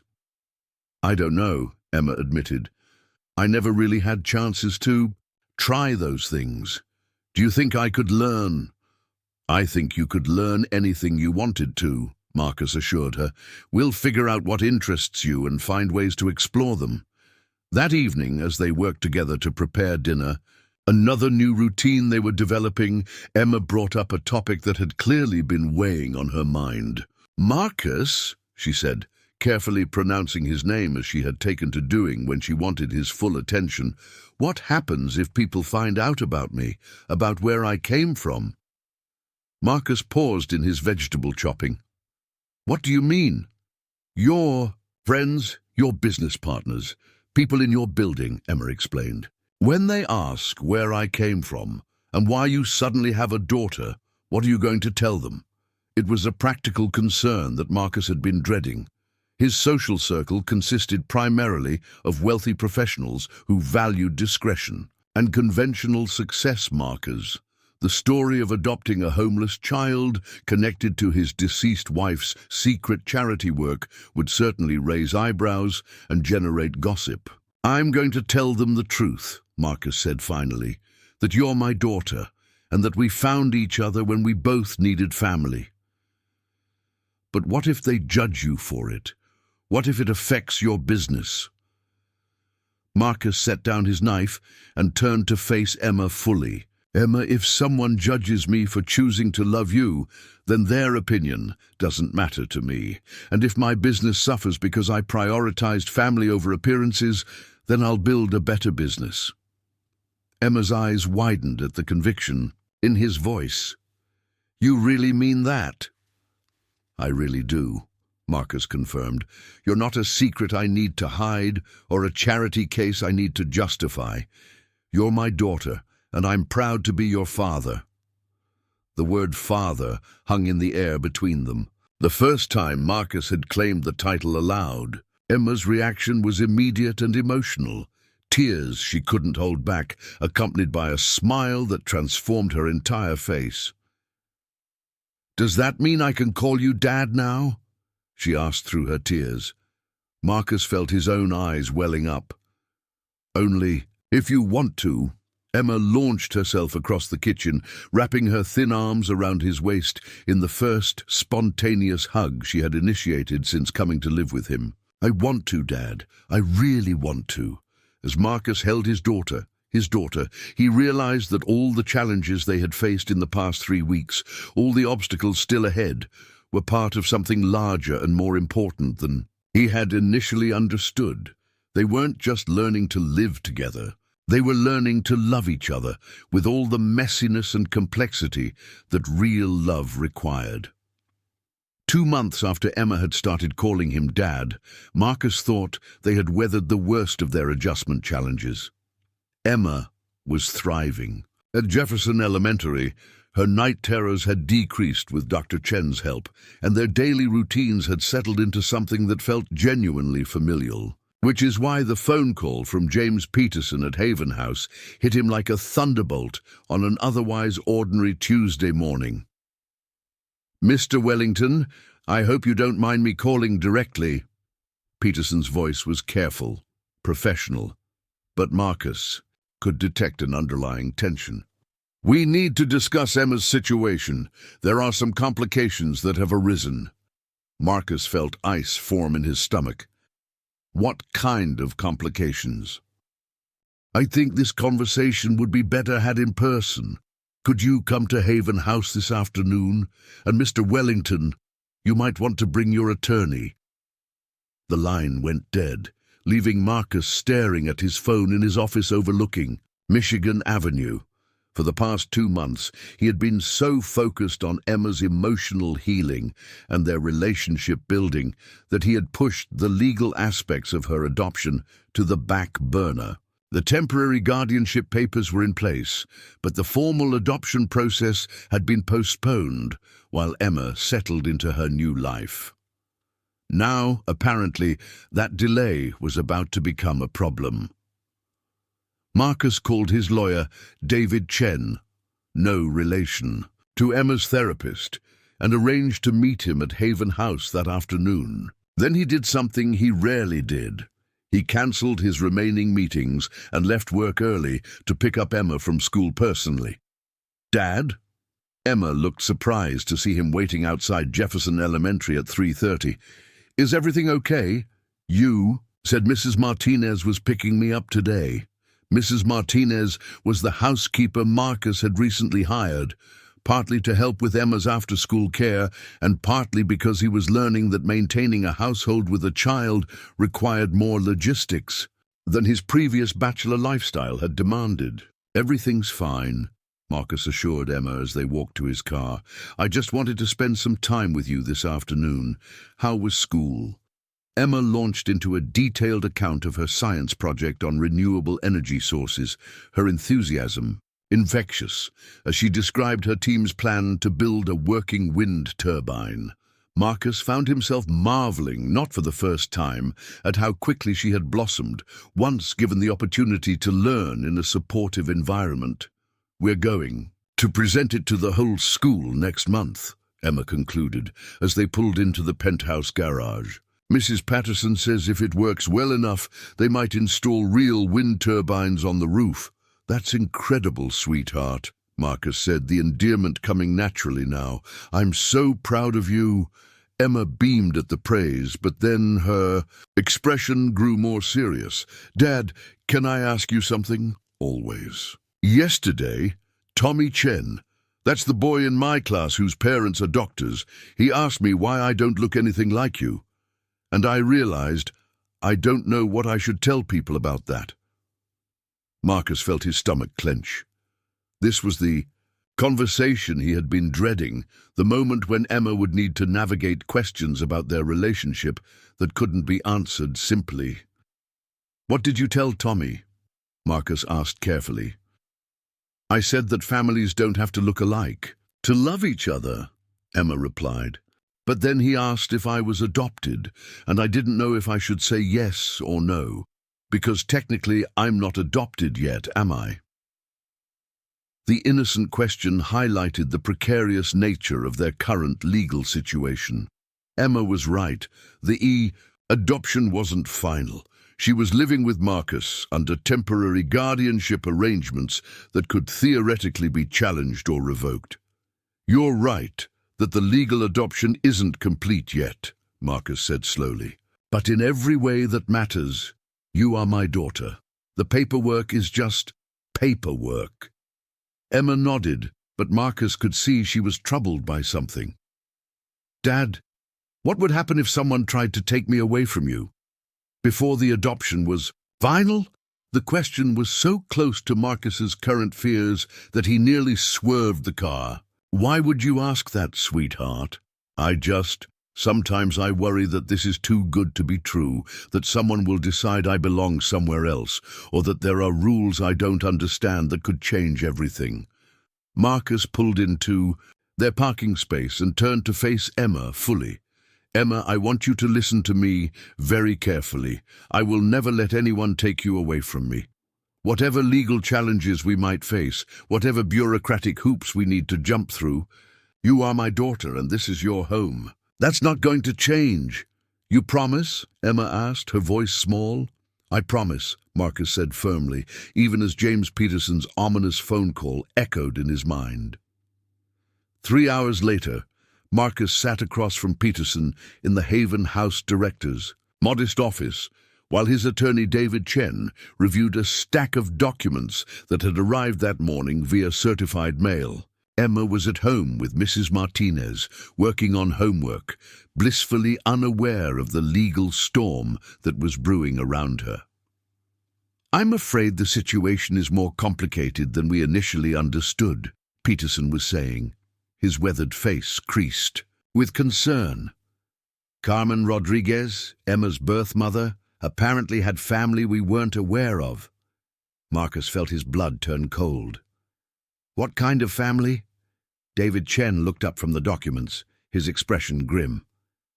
"Carmen's sister, Maria Santos, has filed a petition with the court claiming that Emma should have been placed with family rather than in foster care. She's challenging the entire legal basis of Emma's placement at Haven House and, by extension, your guardianship." "Where has this sister been for the past 3 years?" Marcus demanded. "Emma lived on the streets for 8 months. If Maria Santos cared about her niece's welfare, why didn't she step forward before now?" Peterson shifted uncomfortably in his chair. "According to the petition, Maria Santos was living in Mexico and only recently learned of her sister's death and Emma's situation. She claims she has been searching for Emma for over a year." David Chen continued reading, his frown deepening. "There's more. Maria Santos has retained a family law attorney who specializes in challenging foster placements. They're arguing that Emma's placement at Haven House was irregular because Carmen Rodriguez falsified information about her family situation when she filled out the intake forms." Marcus felt the room spinning around him. "What does that mean for Emma?" "It means," David said carefully, "that Maria Santos is demanding immediate custody of Emma pending a full review of the case. She's arguing that as Emma's biological aunt and closest living relative, she has superior legal standing to any adoptive placement."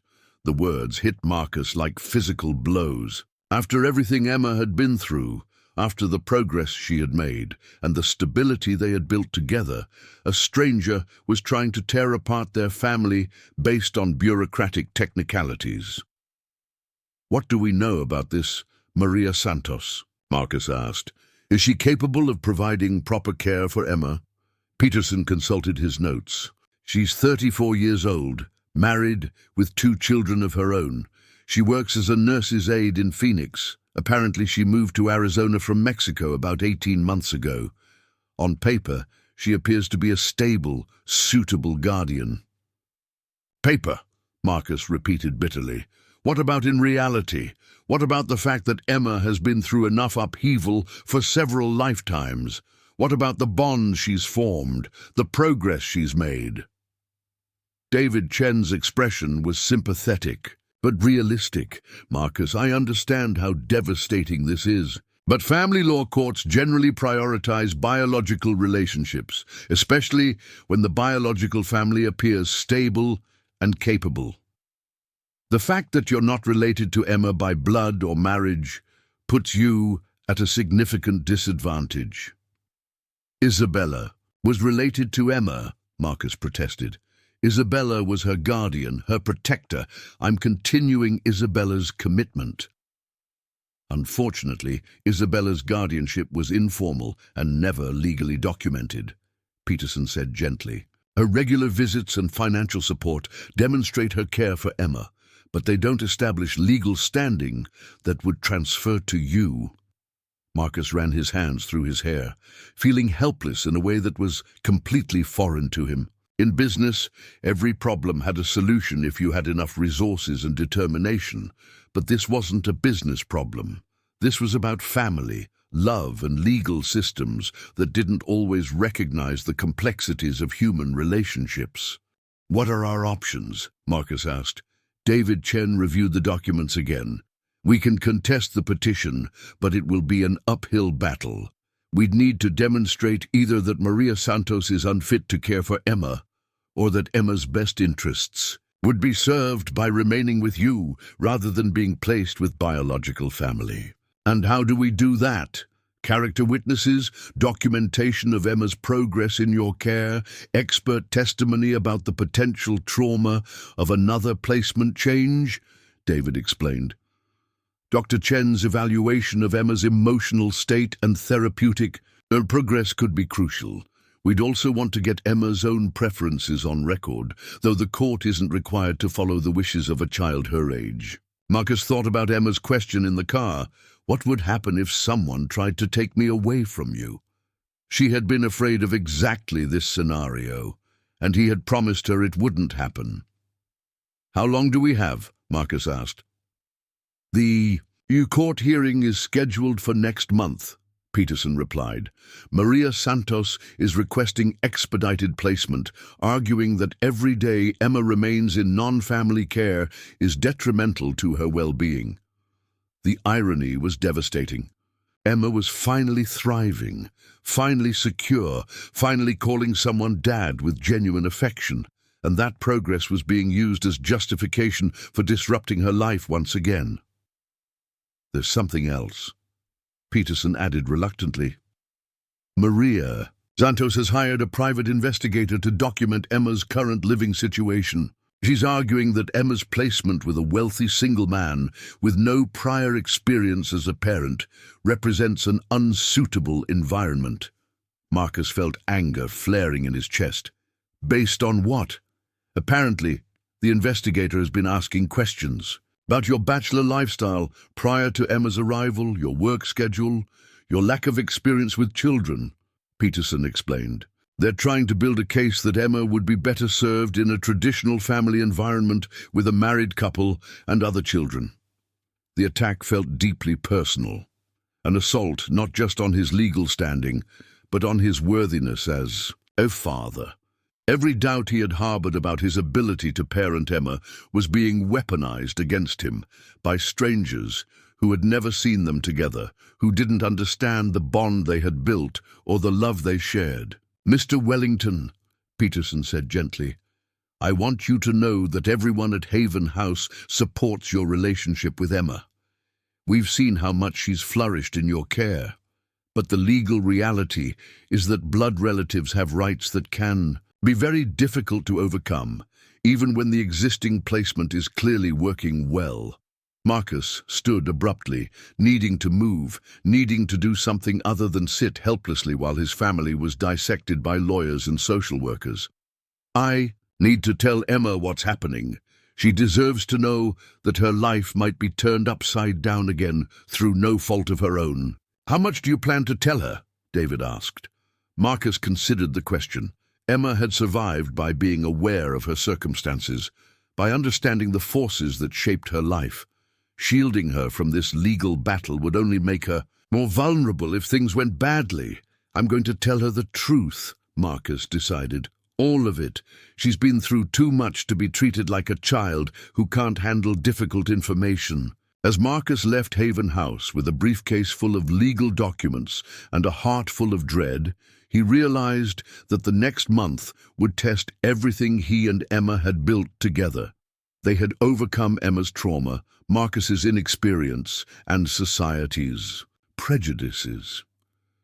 Now they would face the most difficult challenge yet, proving to a court that love and choice could create bonds stronger than blood, and that sometimes the family you build is more important than the family you're born into. The drive home through Chicago's evening traffic felt longer than usual, weighted down by the knowledge that everything he and Emma had created together was now at risk. But as he pulled into their building's garage, Marcus made a decision. He would fight for Emma with everything he had, not because he owned her or because she belonged to him, but because they belonged to each other in the way that only chosen families can. The battle ahead would be fierce, but Emma was worth fighting for, and their love was worth defending. The conversation Marcus had been dreading took place that evening in Emma's newly decorated bedroom.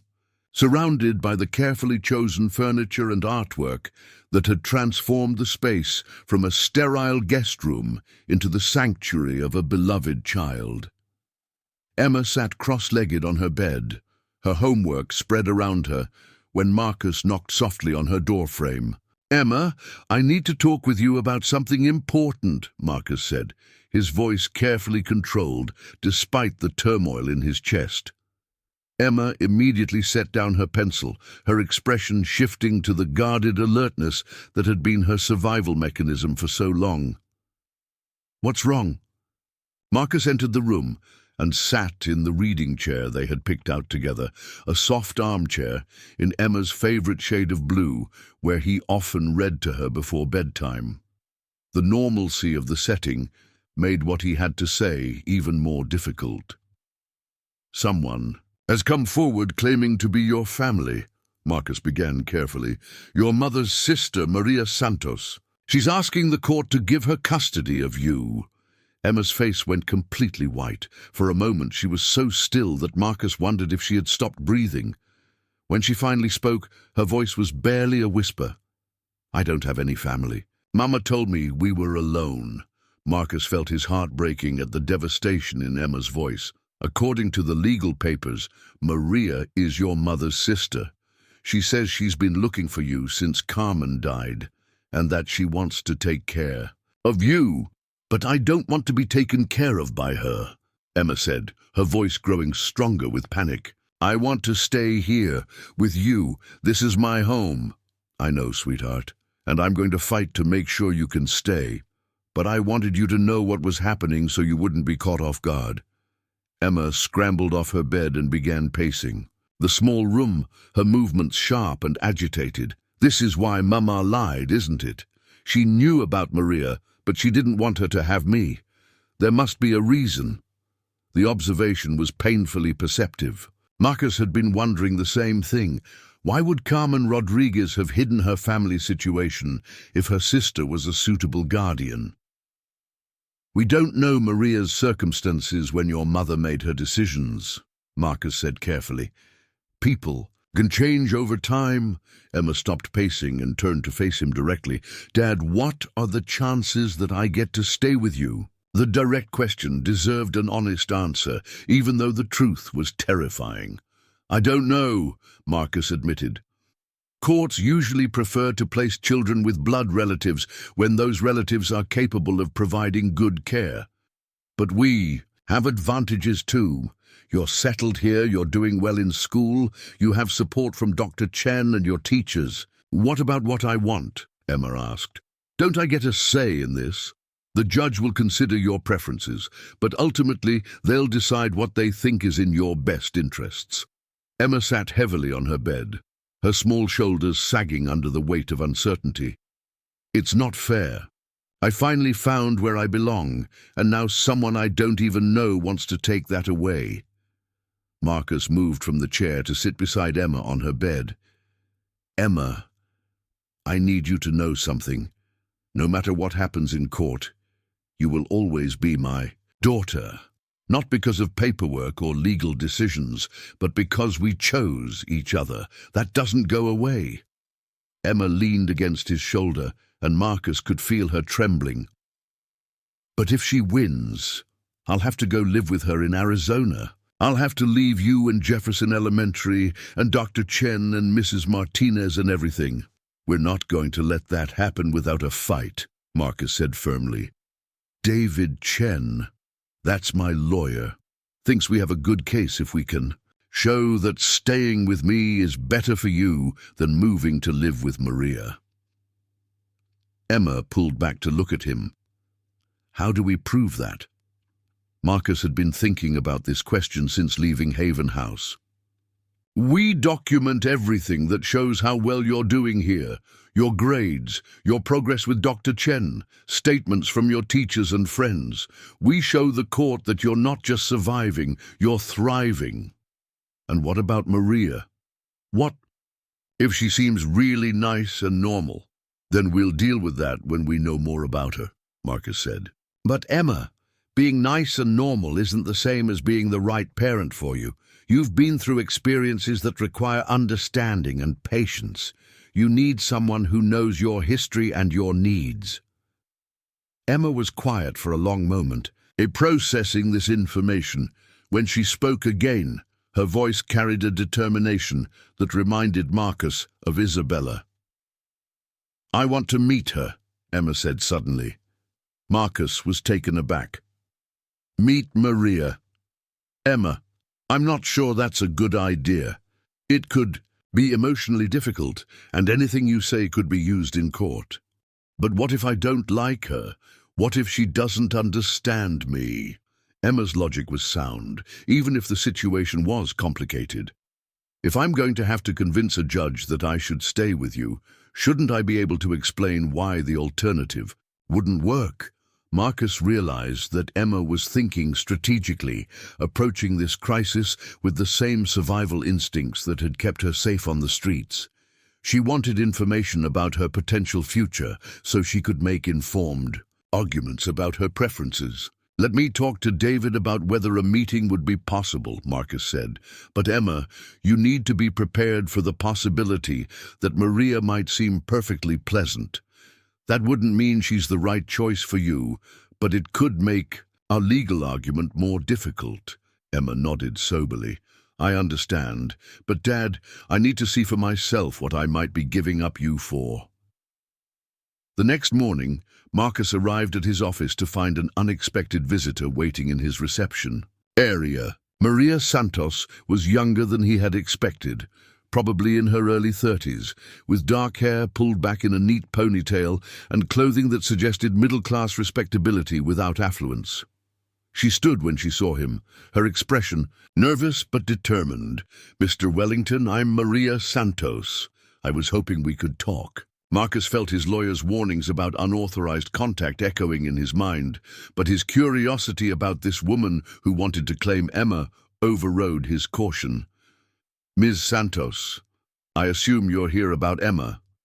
I am. Could we speak privately?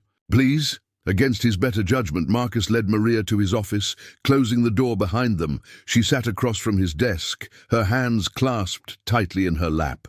Mr. Wellington, I want you to know that I'm not trying to hurt Emma. Maria began, her voice carrying a slight accent. I loved my sister very much, and I've been searching for her daughter since I learned that Carmen had died. Where were you when Emma was living on the streets? Marcus asked bluntly. When she was hungry and cold and sleeping in doorways? Maria's eyes filled with tears. I was in Mexico, taking care of our mother who was dying of cancer. I didn't even know Carmen had died until almost a year later, when I finally got internet access and found her obituary online. By then, Emma had already run away from her placement. The explanation was plausible, and Marcus could see genuine grief in Maria's expression. But he remained skeptical. What makes you think you can provide a better home for Emma than what she... As now, Maria looked around Marcus's expensive office, taking in the floor-to-ceiling windows and expensive artwork.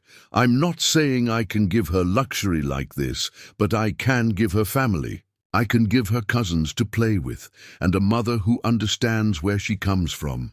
Emma has family, Marcus said firmly. She has me. But you're not really her father, are you? Maria's voice was gentle but pointed. You're a kind man who took in a homeless child. That's beautiful, but it's not the same as blood family who will love her no matter what. The comment stung because it echoed Marcus's own deepest fears. Love isn't about blood, Ms. Santos. It's about choice and commitment, and showing up every day. I agree, Maria said surprisingly. Which is why I think Emma should have the choice to know her real family before deciding where she wants to live. Marcus studied Maria's face, trying to read her motivations. What exactly are you proposing? I'd like to meet Emma. Not to pressure her or to try to convince her of anything, but so she can see that she has family who wants her. If after meeting me she truly prefers to stay with you, I'll consider withdrawing my petition. The offer was unexpected and seemed too good to be true. You'd give up your legal claim? Maria hesitated. I'd consider it. I want what's best for Emma, not what's best for me. But I think she deserves to know that she has options. Marcus felt torn between hope and suspicion. If Maria was genuine, this meeting could resolve their legal crisis without a court battle. But if this was a manipulation tactic, it could backfire spectacularly. I'll need to discuss this with Emma and my attorney, Marcus said carefully. Of course. Maria stood to leave, then paused at the door. Mr. Wellington, can I ask you something? Why did you decide to take Emma in? What made you choose to change? Your entire life for a child you'd never met? Marcus thought about the question seriously.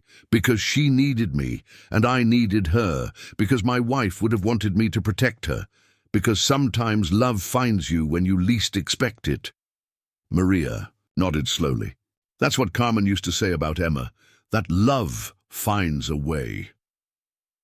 After Maria left, Marcus sat in his office staring out at Lake Michigan, trying to process the unexpected conversation. Maria Santos wasn't the villain he had expected. She seemed genuinely concerned about Emma's welfare rather than motivated by malice or greed, which somehow made the situation more complicated rather than simpler. That evening, Marcus told Emma about Maria's visit and her request for a meeting. Emma listened carefully, asking detailed questions about Maria's appearance, her demeanor, and her specific words. She said she'd consider dropping the court case if I wanted to stay with you, Emma asked. She said she'd consider it, Marcus emphasized. That's not a promise. Emma was quiet for a long time, staring out her bedroom window at the city lights. Below, finally she turned back to Marcus with resolve in her young face. I want to meet her, Emma said, but I want you there with me. And I want to ask her some questions that might be hard for her to answer. What kind of questions? Emma's expression was serious beyond her years. I want to know why Mama lied about having family. I want to know what Maria was doing when Mama was sick and needed help. And I want to know if she really loves me, or if she just feels guilty about what happened to Mama. Marcus marveled at Emma's emotional intelligence and strategic thinking. Even facing the possibility of losing everything she had built with him, she was approaching the situation with remarkable maturity.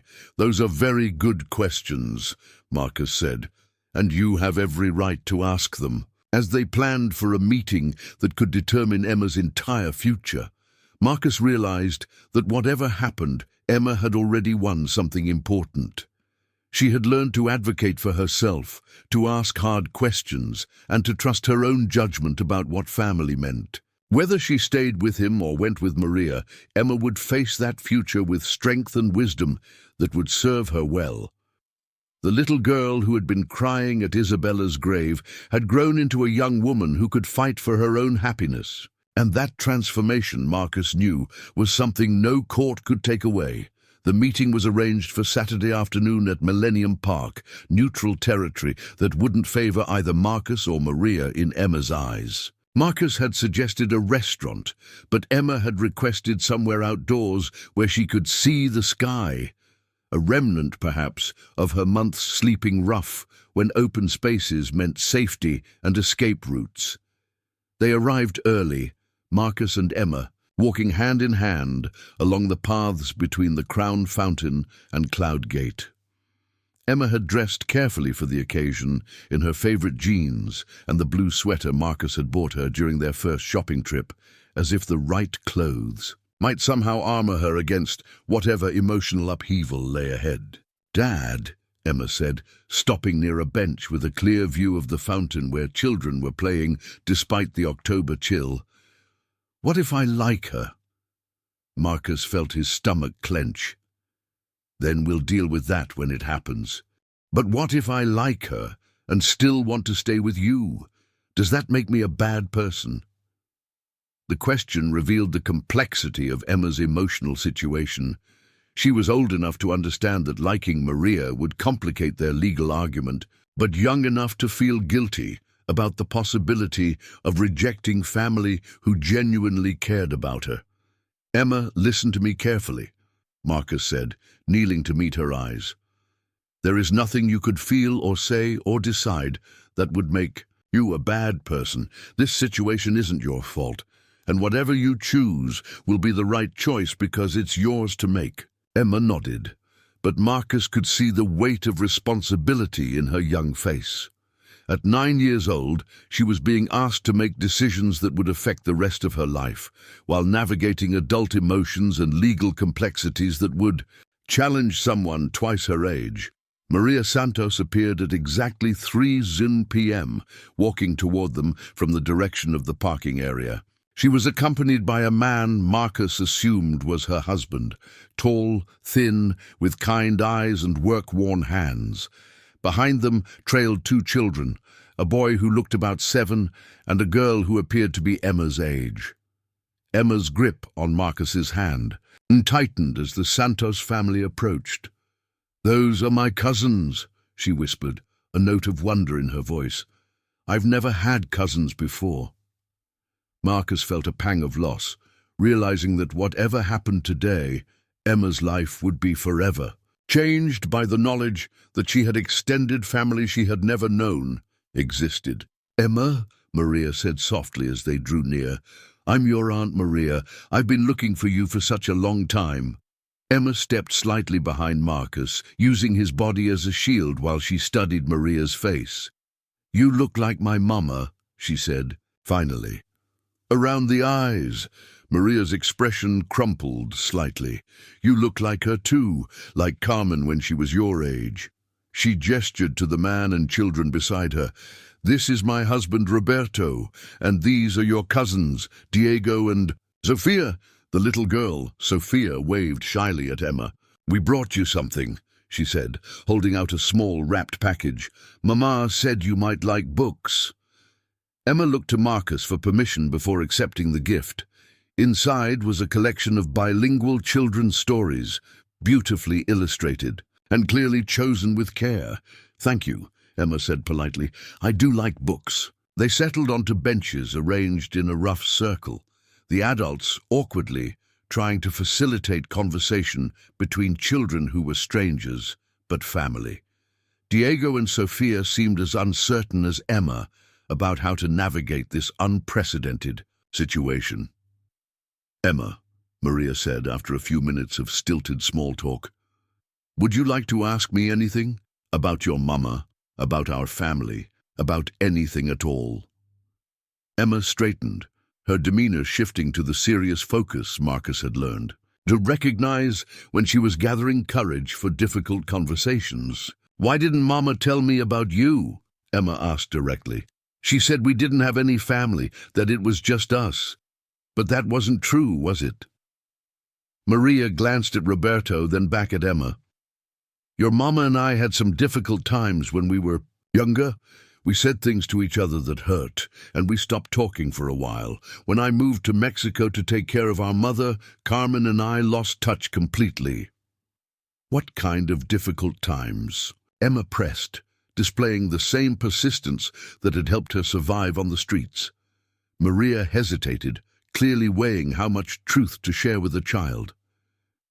"Carmen struggled with addiction when you were very little.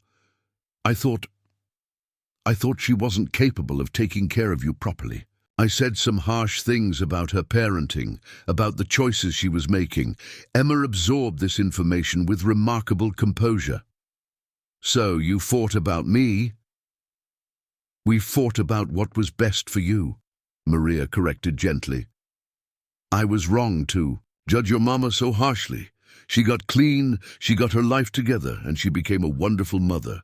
But by then, our pride kept us from reconciling." Marcus watched Emma process this explanation, seeing her quick mind work through the implications.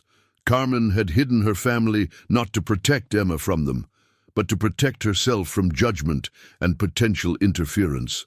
"Where were you when Mama was dying?" Emma asked, her next question cutting straight to the heart of her abandonment fears. Maria's eyes filled with tears. "In Mexico, taking care of our mother who had cancer. I didn't even know Carmen was sick. If I had known—" She trailed off, unable to finish the sentence. "If you had known, would you have come?" Emma asked relentlessly. "Yes," Maria said firmly. "I would have dropped everything to help her and to make sure you were cared for." Emma was quiet for a moment, then asked the question Marcus had been dreading. "Why do you want me now? Is it because you feel guilty about Mama, or because you actually want me?" The bluntness of the question seemed to surprise Maria. She looked at Roberto, who nodded encouragingly, then turned back to Emma with obvious struggle to find the right words. "Both," Maria admitted. "I do feel guilty about the lost years with Carmen, about not being there when she needed family. But Emma, when I learned about you, when I saw the pictures of you that your mama had posted online when you were little, I felt love, not guilt, not obligation, but love for my sister's daughter who I wanted to know."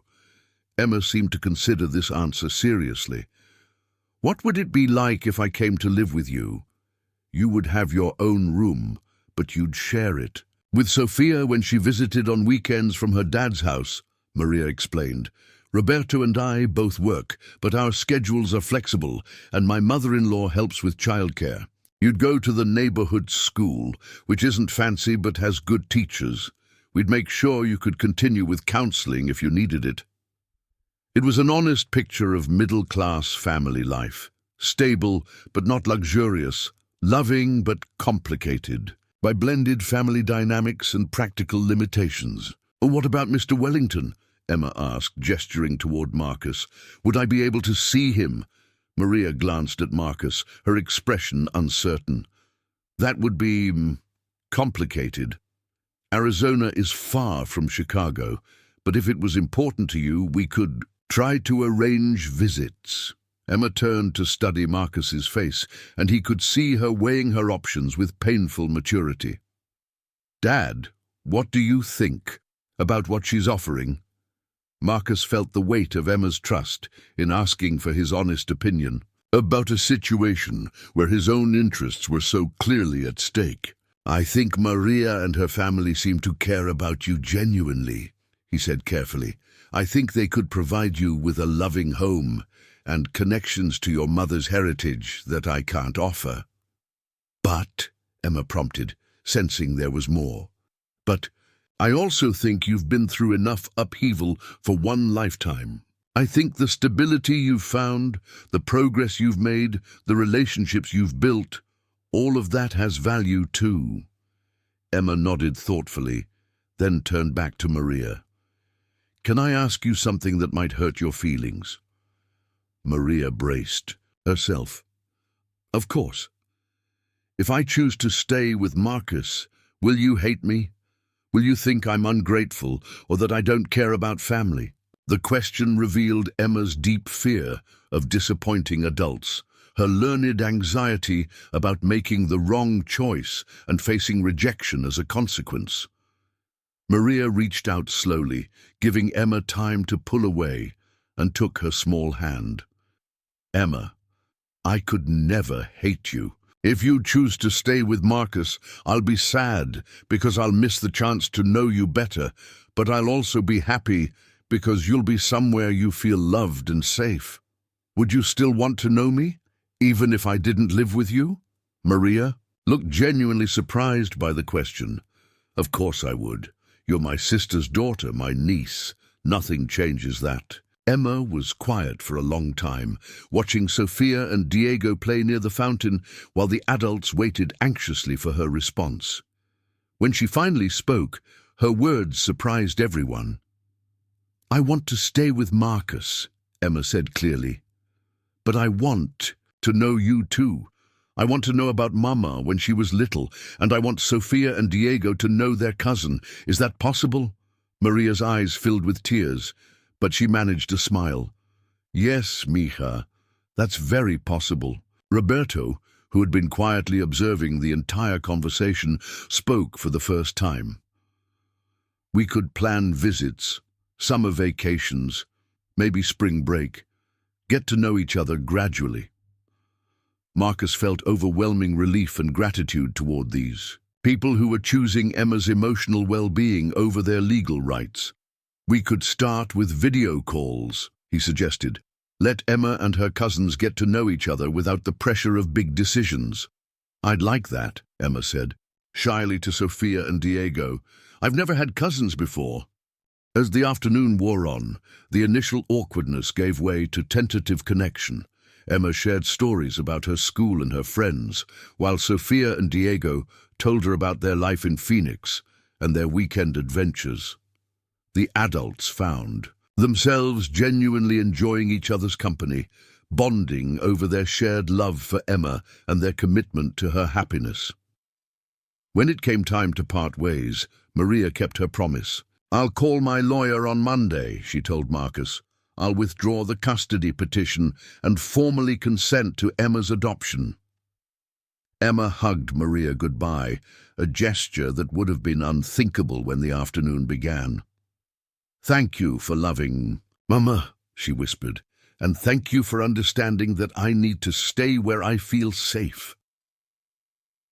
As they watched the Santos family walk away, Marcus put his arm around Emma's shoulders. "Are you okay with how that went?" Emma leaned against him, tired but peaceful. "I think I got the best of both worlds, didn't I? I get to keep my family with you, and I get to have family with them too." Marcus smiled at her wisdom. "I think you made a very grown-up decision about something that most adults would struggle with." "Miss Isabella would be proud, wouldn't she?" Emma asked, "that I found a way to choose love instead of fear." "She would be incredibly proud," Marcus agreed, knowing that Isabella's spirit had somehow guided them all toward this moment of grace and understanding. 3 months later, on a crisp January morning that marked Emma's 10th birthday, Marcus stood in a Chicago courthouse wearing his best suit and holding the hand of his daughter, legally, officially, and forever his daughter. Emma wore a new dress in Isabella's favorite shade of blue, chosen specifically for this moment. Judge Patricia Morales smiled down at them from her bench as she read the final adoption decree. "Emma Rodriguez Wellington," she announced. "You are now legally and permanently the daughter of Marcus Wellington, with all the rights, privileges, and protections that relationship entails." Emma squeezed Marcus's hand as scattered applause erupted from the small gallery of friends and family who had come to witness this moment. Dr. Chen was there, beaming with pride at her young patient's journey from trauma to healing. Mrs. Martinez, had insisted on attending, bringing homemade cookies for the celebration. Even Principal Rodriguez from Jefferson Elementary had come, having watched Emma blossom from a guarded new student into a confident young leader. And in the front row, connected by video call on a tablet that Marcus held, Maria Santos and her family watched from Phoenix, their faces bright with joy for Emma's happiness despite the physical distance between them. Emma had insisted they be part of this moment, understanding that her adoption by Marcus didn't diminish her connection to her biological family. It simply expanded her definition of what family could be. After the ceremony, as they stood on the courthouse steps taking pictures, Emma looked up at Marcus with eyes that sparkled with mischief and love. "So what do we do now, Dad, now that it's all official?" Marcus pretended to consider the question seriously. "Well, we could go get ice cream for breakfast since it's your birthday and adoption day all rolled into one." Emma laughed, the sound echoing off the courthouse walls like music. "Isabella would have loved ice cream for breakfast, wouldn't she?" "She would have been the first one to suggest it," Marcus agreed, thinking of his wife's spontaneous spirit and how it had somehow brought him and Emma together across the divide of grief and loss. As they walked down the courthouse steps toward their car, Marcus reflected on the journey that had brought them to this moment. A year ago, he had been a lonely widower visiting his wife's grave, trapped in grief and isolation. Today, he was a father to a remarkable daughter who had taught him that love could create families in ways he had never imagined possible. Emma skipped ahead, then turned back to grin at him. "Race you to the car, Dad." Marcus ran after his daughter, his heart full of joy and gratitude for the unexpected blessings that had grown from seeds of sorrow. Behind them, the courthouse stood as a symbol of legal permanence, but ahead of them stretched a future bright with possibility, laughter, and the daily miracles of chosen love. In his pocket, Marcus carried the silver locket that had started their journey, Isabella's final gift that had brought them together. But he no longer needed it as a connection to his deceased wife.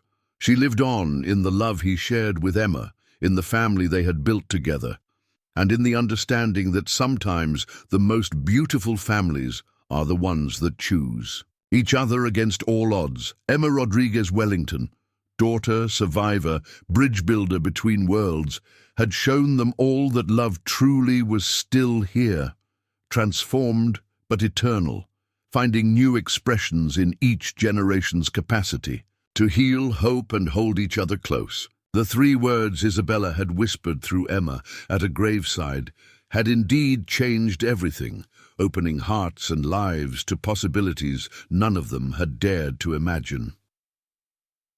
As they drove home through the Chicago streets toward their penthouse, that had finally become a true home, Emma chattering excitedly about her birthday plans and her video call with her cousins that evening, Marcus knew that Isabella's greatest wish had been fulfilled. Love had found a way to create family from loss, hope from grief, and tomorrow from the ashes of yesterday. The little girl who had once cried alone at a grave had grown into a young woman who could bring families together, and the man who had lost everything had discovered that sometimes what you gain is far more beautiful than what you've lost. In the end, the three words that changed everything were not just "she's still here," they were "we choose love," spoken not in words but in actions, not just once but every day, by people brave enough to build bridges instead of walls, and wise enough to know that the best families are the ones that never stop growing. Up next, you've got two more standout stories right on your screen. If this one hit the mark, you won't want to pass these up. Just click and check them out. And don't forget to like, subscribe, and turn on the notification bell so you don't miss any upload from us.